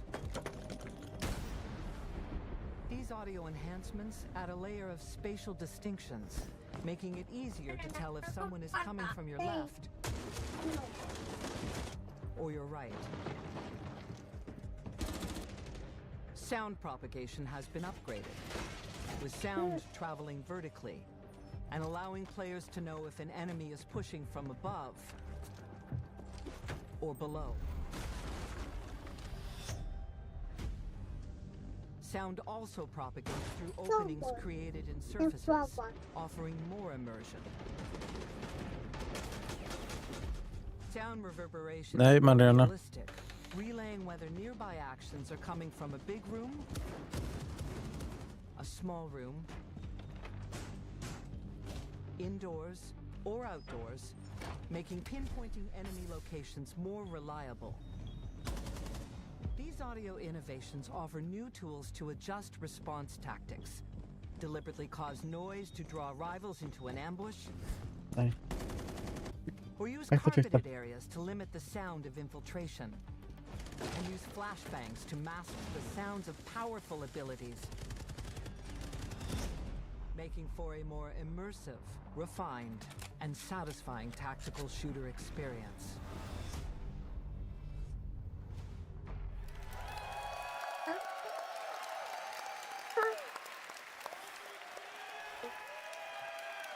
Mariana. I get goosebumps every time I hear the new audio. With this audio overhaul, every sound in Siege is more precise and immersive than ever. You'll be able to pinpoint gunshots, footsteps, and explosions more accurately, whether they're coming from the left, the right, above, or below.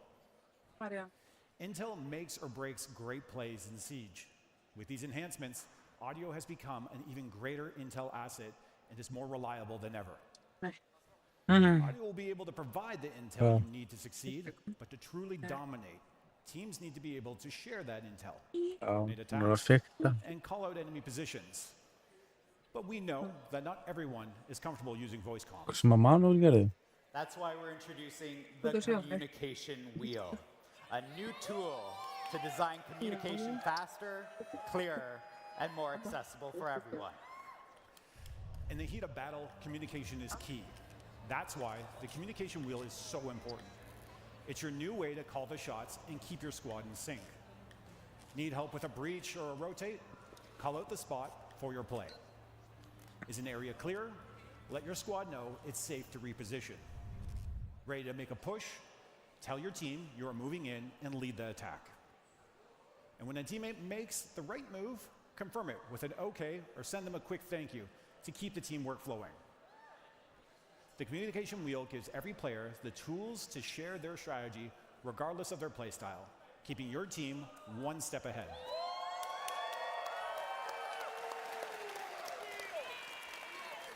We covered a lot of subjects, but what about weapons? We know how much players love their weapon skins, and now, for the first time in Siege, you can check them out with Weapon Inspect.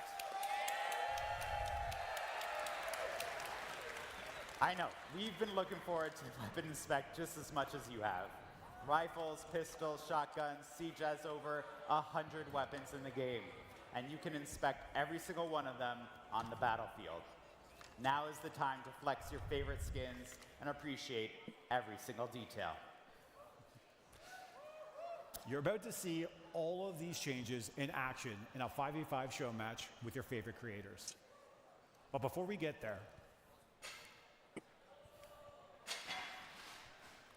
I wanted to take a moment to speak directly to all of our veteran players and community. I'd just like to personally thank you for making Siege what it is today. I myself am a year one player, and the last 10 years have been incredible. Thank you for the laughs, thank you for the revives, thank you for the adrenaline pumping clutches, and thank you for the EMPs and cover fire as I was trying to open the main breach as my boy Thermite.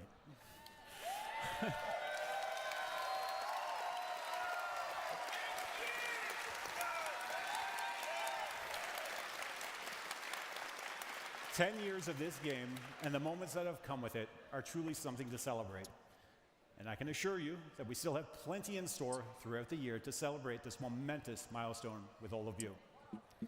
We've been building towards this moment for 3 years.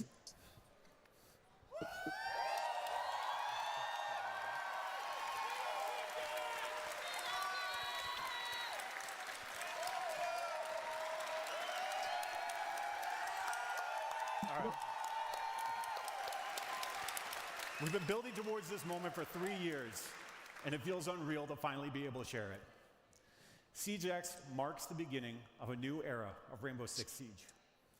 This is our commitment to keeping Siege at the top as the best team-based tactical shooter out there.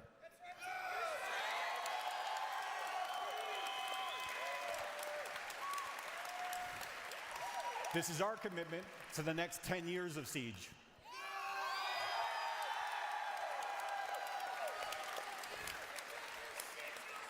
And this is our commitment to you, our players, for being here this whole time.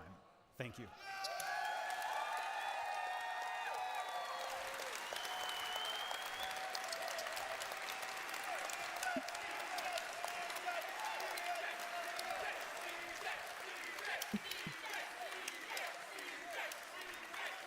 Rainbow Six Siege has changed my life, and I've had many players from around the world tell me the same thing. SiegeX is the continuation of this life-changing game. And on behalf of the entire team who are working so hard to build on the amazing legacy, we would like to thank you all.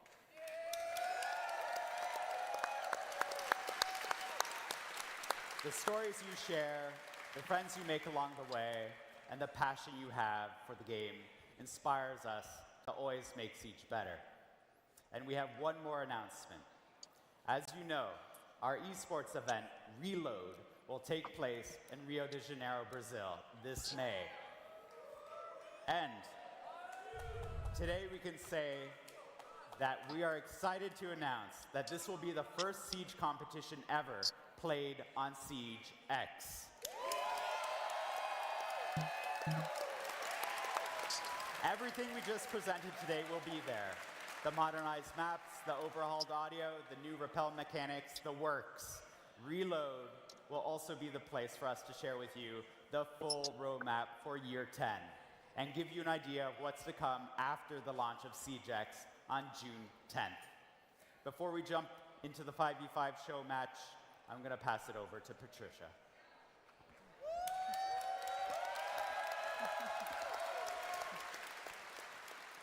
Wow. Thank you so much, Alex and Josh. Incredibly exciting updates. Wow.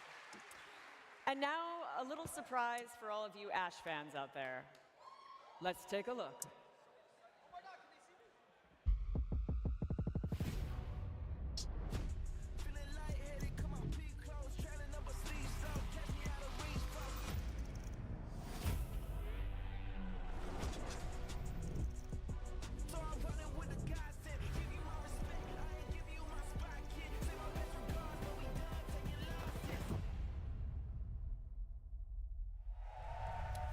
Well, an awful lot of information, and I didn't really expect it to get so emotional. But to Josh's point, it's not just the devs whose lives have been made better by this game. It's both of us as well. It's many of you.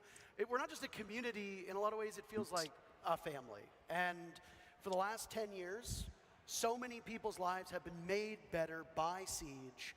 So from both of us, a very heartfelt thanks to the dev team, to the publishers, to the developers who've worked on this, to the people on the esports side of things, to the streamers and content creators, but most importantly, to you watching. Because we wouldn't be here without you, the community. Yeah, I mean, it's a surreal moment to be in this historical moment, you know, a decade of Siege, and to think that we're now here with something brand new for each and every single person, whether from the beginning and to now. I mean, it is truly a heartfelt moment, not only for me, for you, and like you said, for everyone around to just be in this moment, to partake in this. And again, thank you to each and every single one of you. And why don't you give yourself here in Atlanta a round of applause, because you've been great so far today. I know that there was some onion cutting going on moments ago, but this is ultimately a celebration, and you've been spectacular so far. We are not done just yet. We do have a show match coming up. I'm excited. Are you excited? I'm excited. Okay. I just complimented you. How are you booing me? I'm right. That's very hurtful. Maybe weapon inspect? Oh. I'm weapon inspecting my cue cards. They love it. That's a cheap pop. That's a cheap pop. A lot of big updates to the core of Siege. We saw a lot of it during Dual Front, but now you'll get to see it in action in what is called Core Siege, the game that you know and love, the game that you've been playing for some of you maybe a couple months, some of you maybe a couple days, some of you maybe since the game launched in December 2015. We've decided to adopt another dev, though. We had both Alex and Josh on earlier, and now we're going to bring in our good friend Chris to talk about something else that is a little bit intriguing. It hasn't been in the game since the beginning, but it has become a fundamental part of Siege. And I am going to put some blame on you.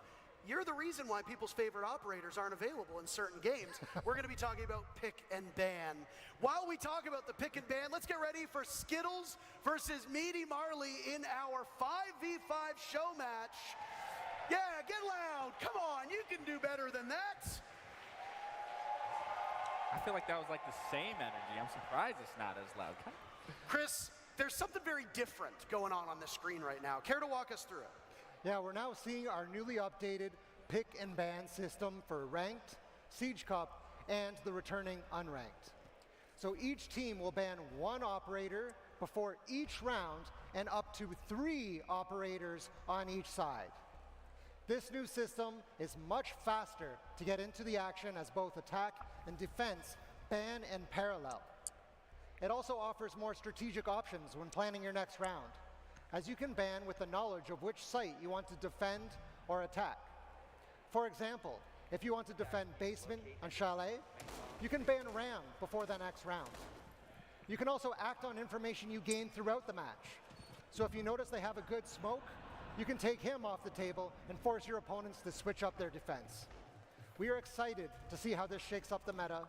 You can ban more ops, it's faster, and you have more intel to inform your decisions. We have a specific adaptation of this system for our esports competition. You'll see the esports version of this new pick and ban system in action for the first time at the Reload event in May in Rio, Brazil. Thank you very much, Chris. Is there anything you want to add just before we say goodbye? We've unadopted you now. You're free to go. While we watch the game, is there anything about the pick and ban that you want to touch on? I don't want to really touch on the pick and ban because we already went over that, but I will say, once again, thank you so much to our players. Thank you for today. Thank you for coming. The creators, the casters, our dev team, thank you so much. And we thank you as well. It's a joint effort. There are a lot of people who worked tirelessly for countless hours to make not just SiegeX happen, but this SiegeX showcase. Lots of people behind the scenes. You get to hear and see our faces, but we're not here without the other people who are operating the cameras, the mics, production, and all of that. So a heartfelt thank you to them as well. So there we go. You're supposed to there clap. we go. You're supposed to clap too. Caught on in the end.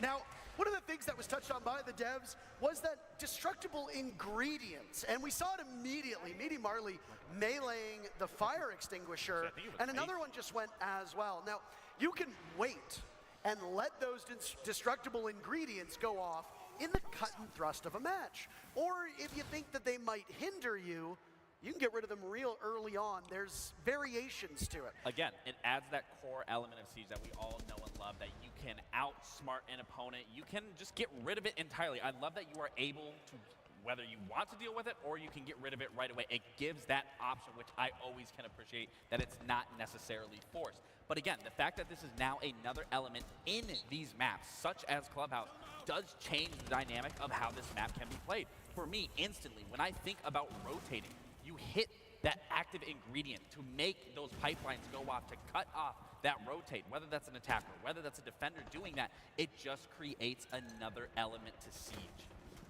Now the teams on your screen, as you can see, on the bottom portion, Skittles, Eldit, Macy J, Varsity Gaming, and Yo Boy Roy on one side. And speak of Roy, you said his biceps looked a little bit smaller, but the man is carrying his team at the moment. You know, I think he got his workout in. I think the blood's flowing in the biceps. They're filled now. I mean, he got a 2K. He just hit a frost mat, so honestly, leg day isn't looking too great. Can't lift that up unless you don't have a strong core, so we might have to take that back for the next round. But I mean, it was like 1v1. And Varsity clutches it out. They took him to the academy. They did. First round on the new look of Clubhouse. By the way, Clubhouse is one of the 5 maps that have received a visual update / visual overhaul. And as Chris mentioned, we don't just have the pick and ban at the start of the match anymore. You ban operators between rounds. So in round number 1, the attackers didn't want to deal with the Valkyrie, so they got rid of it. The defenders didn't want to deal with Amonte, and now they don't want to deal with the Blackbeard. Hey, let me say this. This isn't an esport event, but even the casual community says, we don't want to play with shields. Let's get rid of them.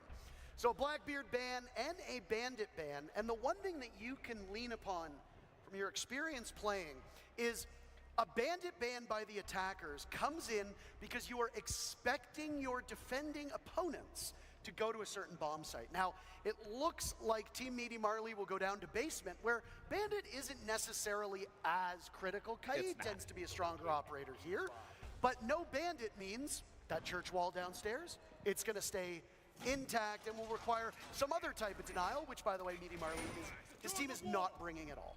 Yeah, and again, it creates a completely What is this? For those who are new to Rainbow Six Siege, don't do that. What is that? Hey, it's okay to do that. This could be used in a way that we've never seen before. Do you think that we're about to witness a new competitive esport meta?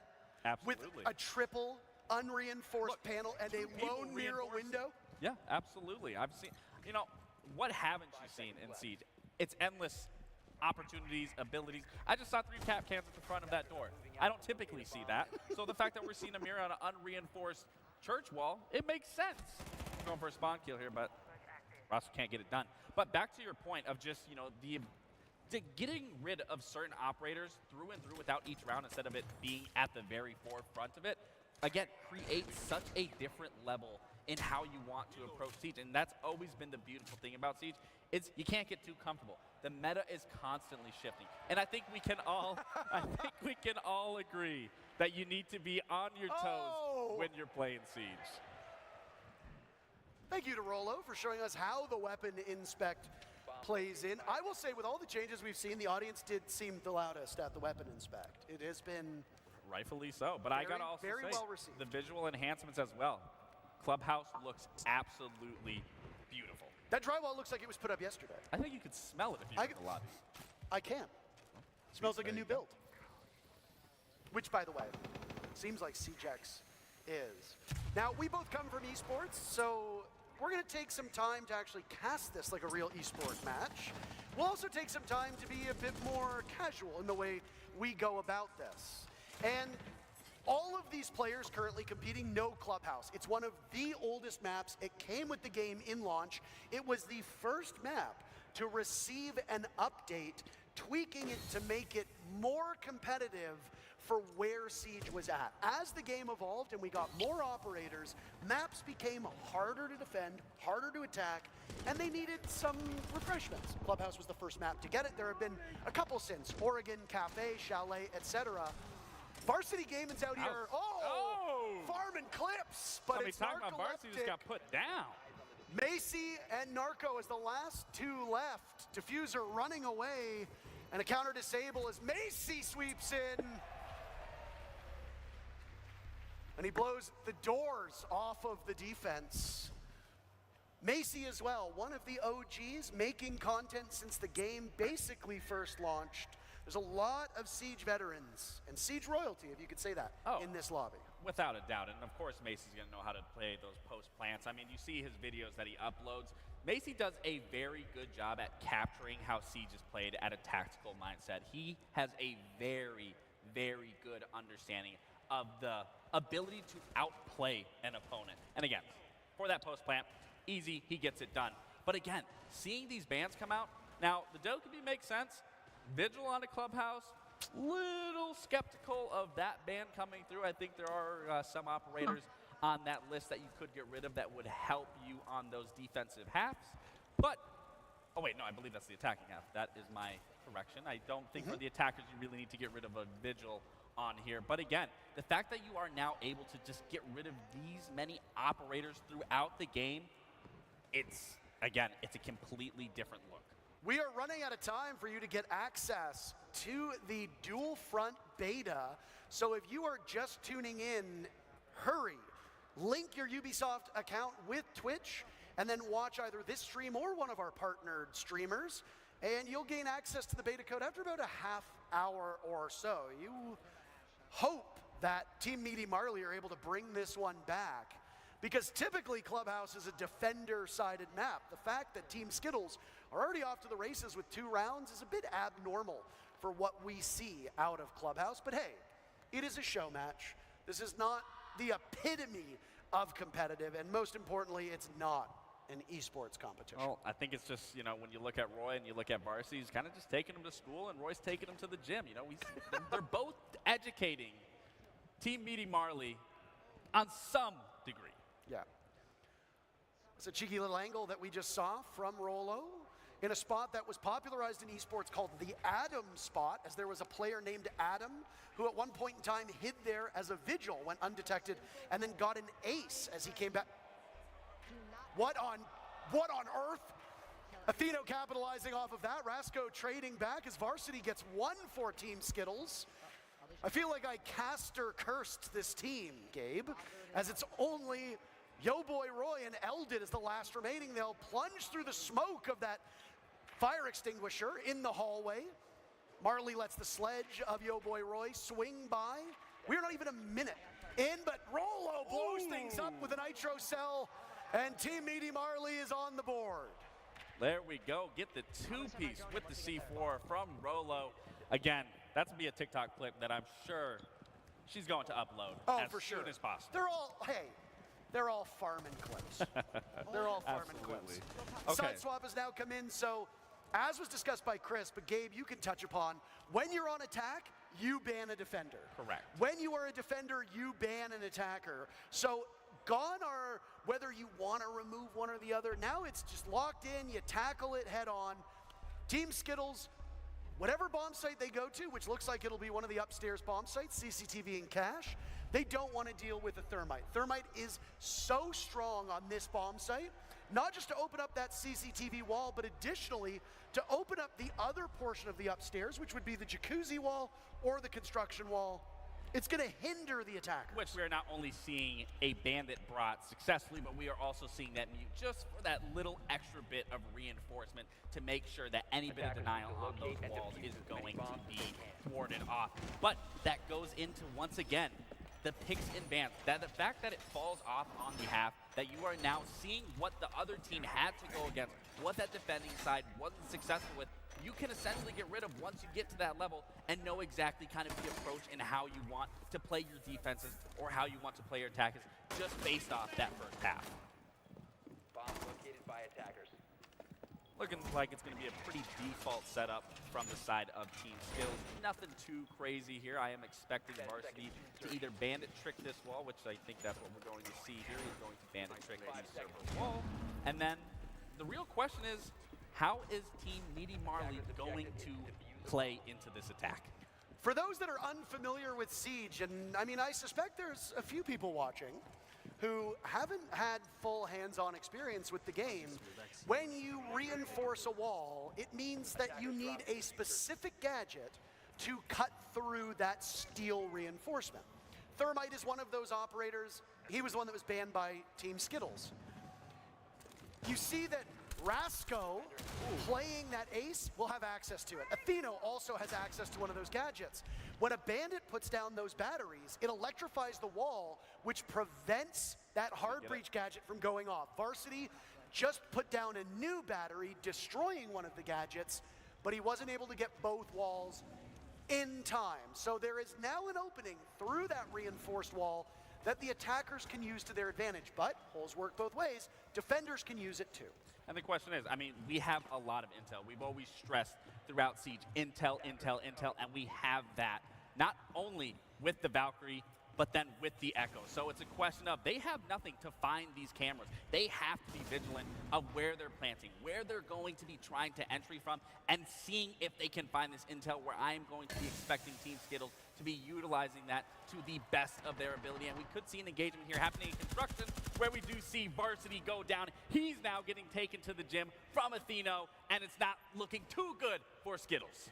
I mean, when you're playing on Bandit, your primary job is to keep those walls electrified. And Correct. Varsity did that for the most part. To die early, we were about halfway through the round, it's not terrible. I mean, you never want to be the team to give up the first kill. Skittles does trade it back a little bit later, and then Roy will give the advantage to Skittles. They sacrificed Varsity, and I guess the rest of the team was like, now we can play a little bit better. And they very quickly turned this around. Now Skittles is on the board for this round as well. Every single player in the lobby with a kill. The team's evenly balanced to this point. And boy, oh boy, what a heady task for Rasco and Atheno. On the right side of your screen, you see our free cam showing off part of the objective, but Team Skittles is just indomitable. Macy J closing out the round again. Team Skittles had surrendered the previous round to Team Meaty Marley, but Team Skittles going back to a 2-round lead. Again, it's that information game. They were playing beautifully with that, going for spawn peaks, running out, capitalizing on those moments, as we just saw in that last, where Skittles jumps out the window, grabs that kill onto Atheno. So again, this is going to be important when you're going into this ban phase. What is your opponent using that is catching you off guard? Get rid of that information. We aren't going to get rid of that information. So that's a little unfortunate, but to say the least for Roy, I think he's going to be a little actually, no, they banned that. So Roy is actually banning his favorite character of Castle. That's kind of a questionable choice on my end, because as we know, he loves Castle. Everyone knows he loves Castle. He makes strats with Castle, and now he's eliminating. So then it makes me question then, are they getting rid of the Castle because they know exactly that they're going to try to copy Roy's strats that we've seen through and through on all social medias? We are very quickly on match point. With a show match, we are playing by the ranked rules. So if you are new to Rainbow Six Siege, or I guess Siege X, as we call it now, this is where the end comes for Team Meaty Marley unless they're capable of winning on attack. Again, Clubhouse is a very defender-sided map. If you play this map, the defenders should win the lion's share of rounds. Team Meaty Marley dropped the ball when they were playing as defenders. Team Skittles did not do that on their maiden voyage of defense. Will they prolong this series, or will that be it for our show match? I thought the teams were a little bit more balanced. I'm a little disappointed that Team Meaty Marley have fallen by the wayside. Marley in particular, it's his namesake.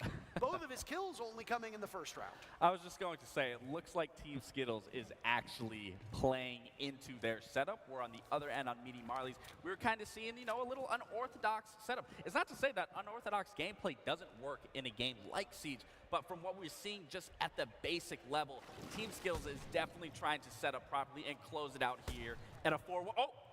He does catch the mirror, your boy Finally. Roy. He did try to do what Meaty Marley, I believe, was successful in, but couldn't get it done.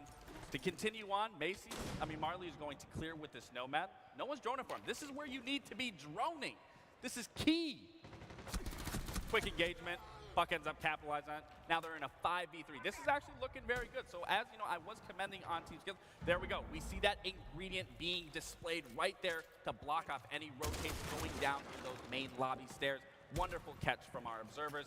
But again, this is looking good for Meaty Marley. They just have to play this man advantage. And these players in the lobby likely have hundreds to even thousands of hours playing on Clubhouse.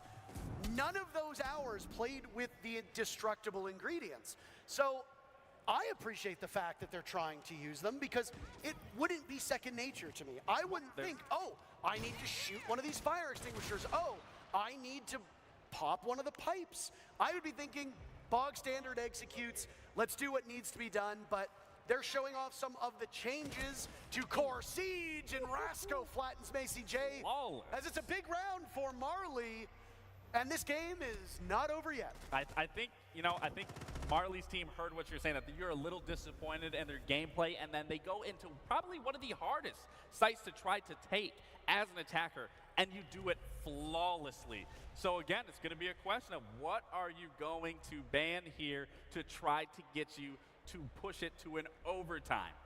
Let's see what we are going to see out of Meaty Marley and from Team Skittles to either help secure the game or push it even further.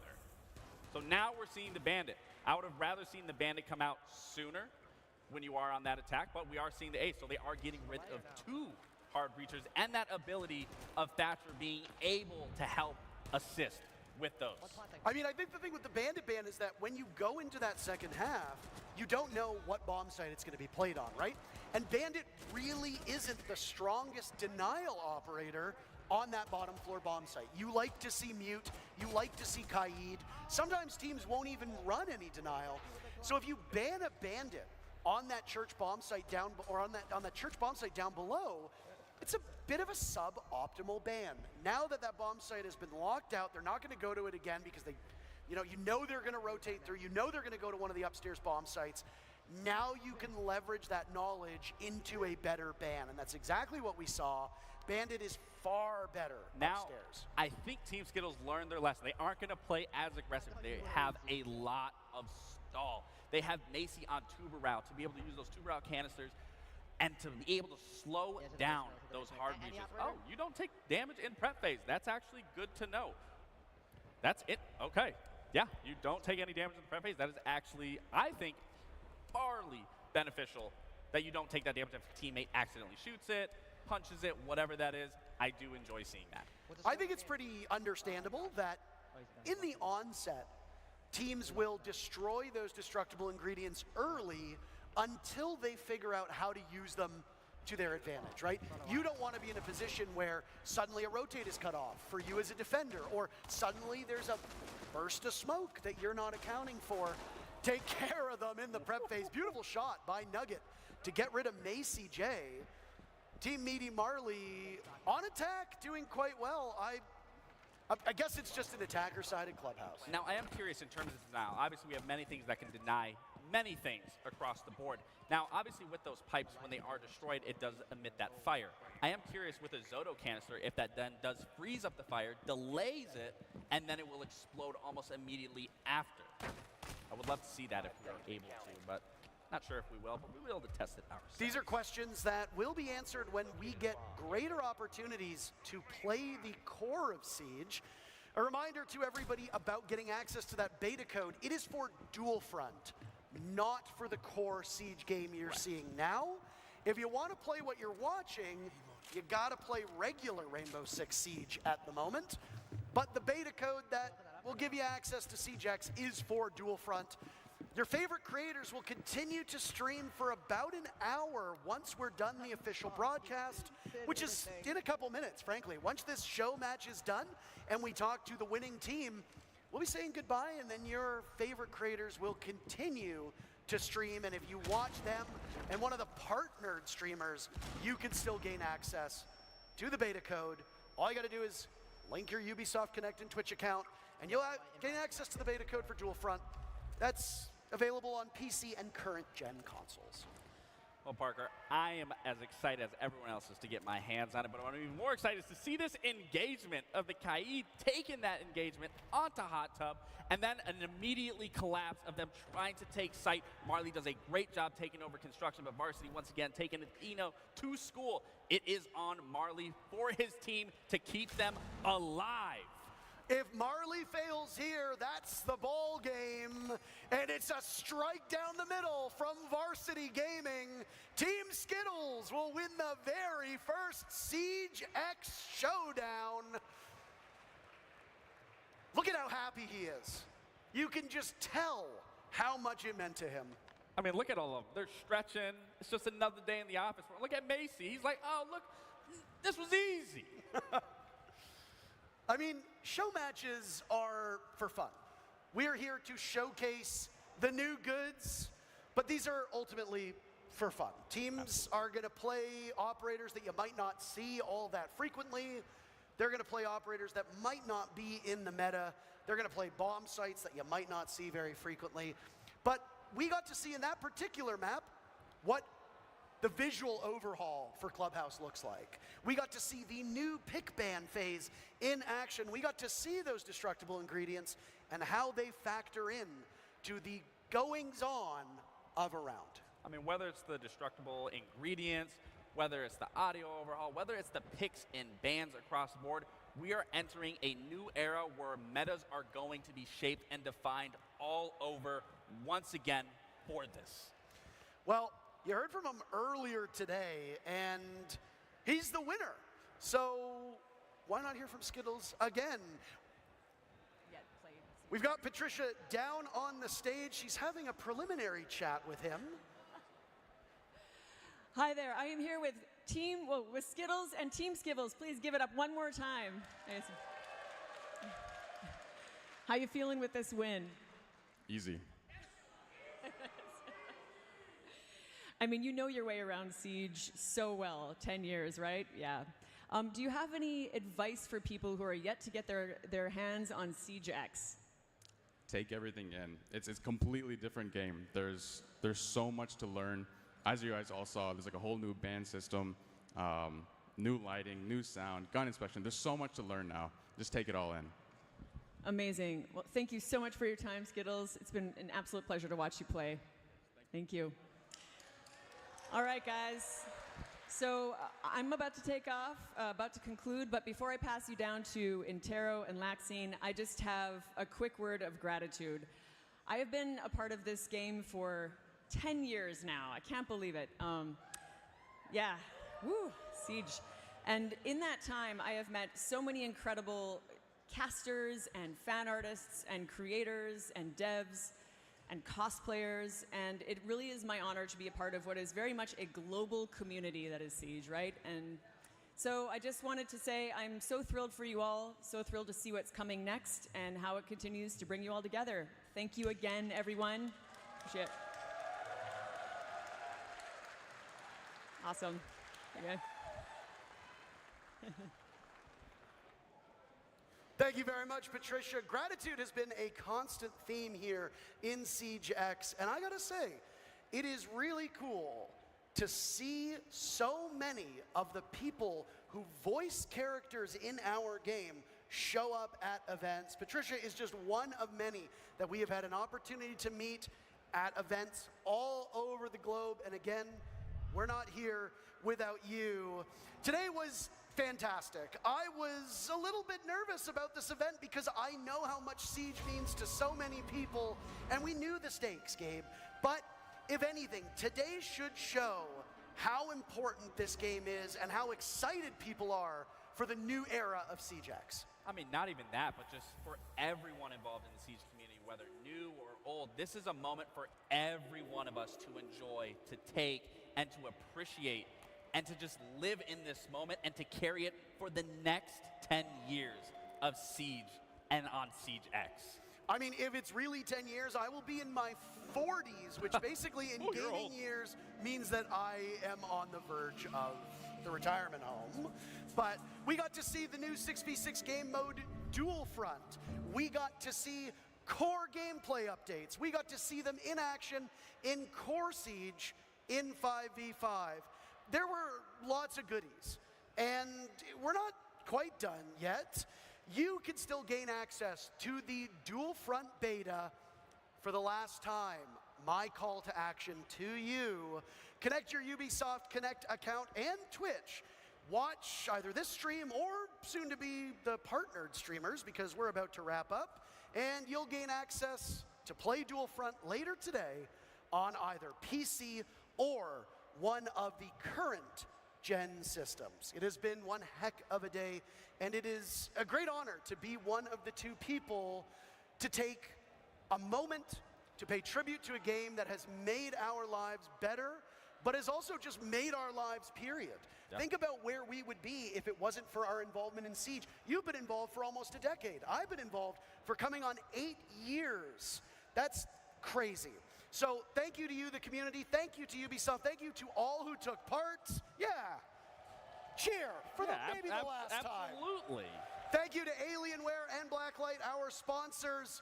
But before we sign off, there's one person who has had an enormous impact on this game, and as I don't want to say breathe new life into it, but it is undeniable that his involvement, his love of the game, and his constant work on screen and off has made our game bigger than ever. He received a commendation at the 6th Invitational, our World Championship event. Who do you think it is?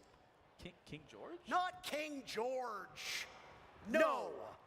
It's Jinxie, somebody who has breathed life, I will say it, has breathed life into this game. Jinxie has been able to put a big spotlight on everything from the casual scene, the console scene, our involvement in esports with his affiliation with Space Station. He was honored with the MVP award at our biggest event of the year in Boston just a month ago. So many people are here because of him.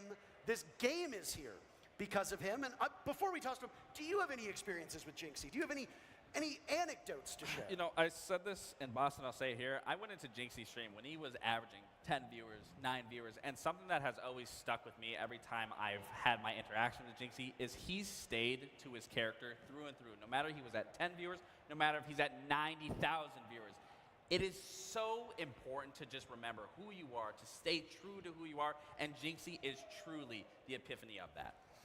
And it's not just Jinxie himself, but the people around Jinxie. I mean, he's hosted console creator events. He's hosted his World Cup events. He's got friends that he games with quite regularly who now themselves have a career. Some of them have homes because of this game and the money that they're able to make by highlighting our game and being a part of this community. It's not easy being a content creator. It's not. It takes a lot. And again, I mean, for everyone involved, everyone plays a ginormous part to that, because without all of us, we all can't make this happen through and through. Yeah, whether it's on the traditional platforms like YouTube or Twitch, or whether it's on the newer platforms, TikTok being the big one, Instagram Reels, YouTube Shorts, there are different ways for content creators to get involved. And today, CJX was everywhere on social media. And the hope is that carries forward, because it is really a new era for our game. I don't stream much these days. I don't know if you do, but it's kind of given me that itch to get back into it. It is, and I mean, I think we can start our duo shit back up. I think we should play together. You think we should stream together again? I think we should. You want to be a brand risk? You think we should be brand risks when we stream? I don't think we're ever brand risks when we stream. No, it's always fun. And the thing with you and I, and to go back to the point about community, is that through this game, you and I met years ago, and it's a friendship that has transcended gaming spaces. Brotherhood. And it's a friendship that you and I share, not just on screen, but off screen. Absolutely. As well. So, thank you again to all of you. Just waiting on information regarding Jinxie. I mean, what information do we need on Jinxie? We've already, I mean, he's the face. He's that guy. He's him. Yeah. I mean, so many people are streaming and watching this game, by the way, but I mean, like, Jinxie's, he's the king. He is the king. He's not the King George, he's the King Jinxie. For those that are unfamiliar with the scene, by the way, King George was, for a period of time, one of the biggest streamers. He is a world champion himself. He came from the esports scene. He still streams. Unfortunately, he's not here, which is a bit unfortunate. I would have liked to have seen him. Well, it's hard to see him. He is kind of short, too. And now he has a bidet company. He does. Yeah. I do have one. He sent me one. And What was, before we say goodbye, what was your favorite moment of this event so far? Like, look back on all of it. Honestly, Parker, being here from day one and seeing everything that was unveiled here, there is not one specific thing that I can say I enjoy more than the other. This is, for going into a brand new era, all of this needed to happen, needed to be added, and it's just changed the vision and what Siege has looked like for so long and continuing to do so. So to answer your question bluntly, I enjoyed everything across the board. It really was an extraordinary day. And that's the last pun you're going to hear from us, because we're all done. Thank you to everybody involved in this production. Thank you to you for watching. You can still get your beta code. So watch your favorite partnered content creators and play Dual Front later today. Thank you so much for your time. Thank you for your viewership, and take care of yourselves.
Oh, it's a separate test server says beta.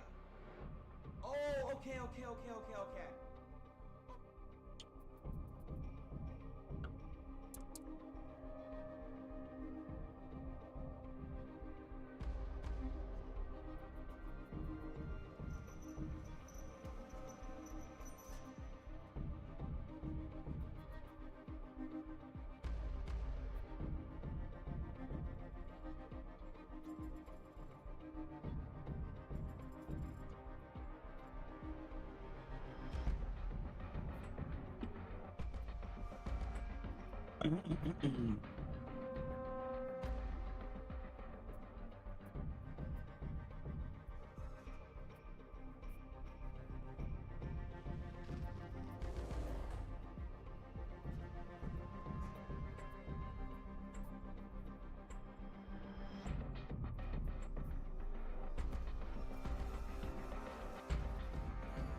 Ég skil ekki.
To Ubi Connect? Yeah.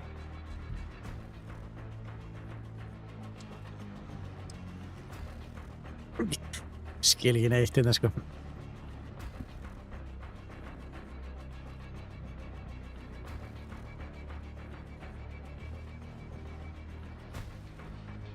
Ok, prófum að gera allstæðst.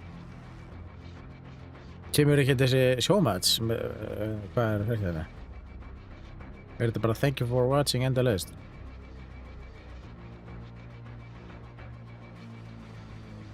Og hvernig næ ég þessu drasli?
Okay. Yeah, we could just wait. I don't really know. Alltaf eitthvað vesen með þess. Yeah. Is anyone playing it right now? Nobody can get on. Oh, okay. All right, no worries. Okay. Yo, favorited app with the 69 gifted. So, hold on, chat. Let me see. I'm trying to, Yo, did we get... Bro, did Ubisoft raid us, bro? I think R6 raided us. Spoit's playing. But are they playing, like, at the event? Like, is anyone playing at home? Let me see. Let's see. I don't know if they are. Oh, Shroud's playing. I don't know what to do.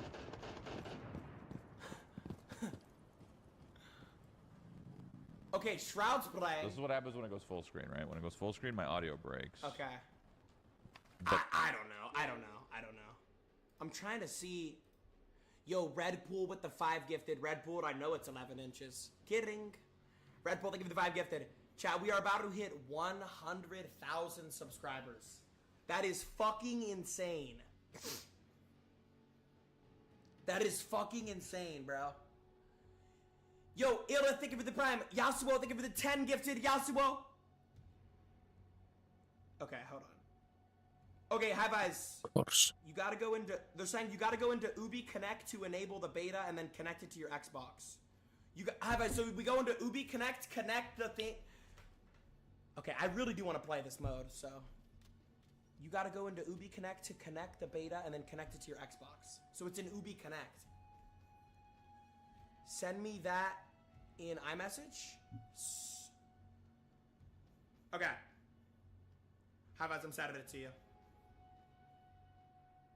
So it's in Ubi Connect. Okay. Chat, it looks like there's people playing it, so I'm trying to, like, just play a game. Dude, we just got a raid from R6, by the way, chat. WR6 in the fucking chat. There's 120,000 people in the stream right now. That is insane. That is literally insane, bro. WR6, bro. That is crazy.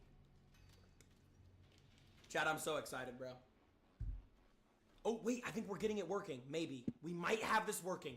Eli with the 10 gifted. Eli with the 10 gifted. Eli in the chat. Let's see if Shroud's playing. Oh, wait. I think it's working. I think it's working. Chat, we might have this working.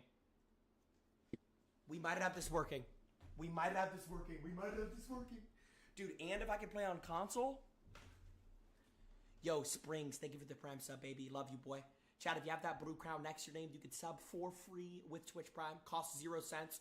Ollie just gifted 25 subs. We're about to hit 100K subs, chat. Holy shit! How much called me? Yo! Yo, mute real quick. Yeah.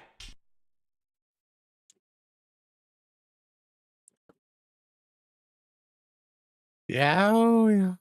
Bara að segja þetta gott. Þetta er búið.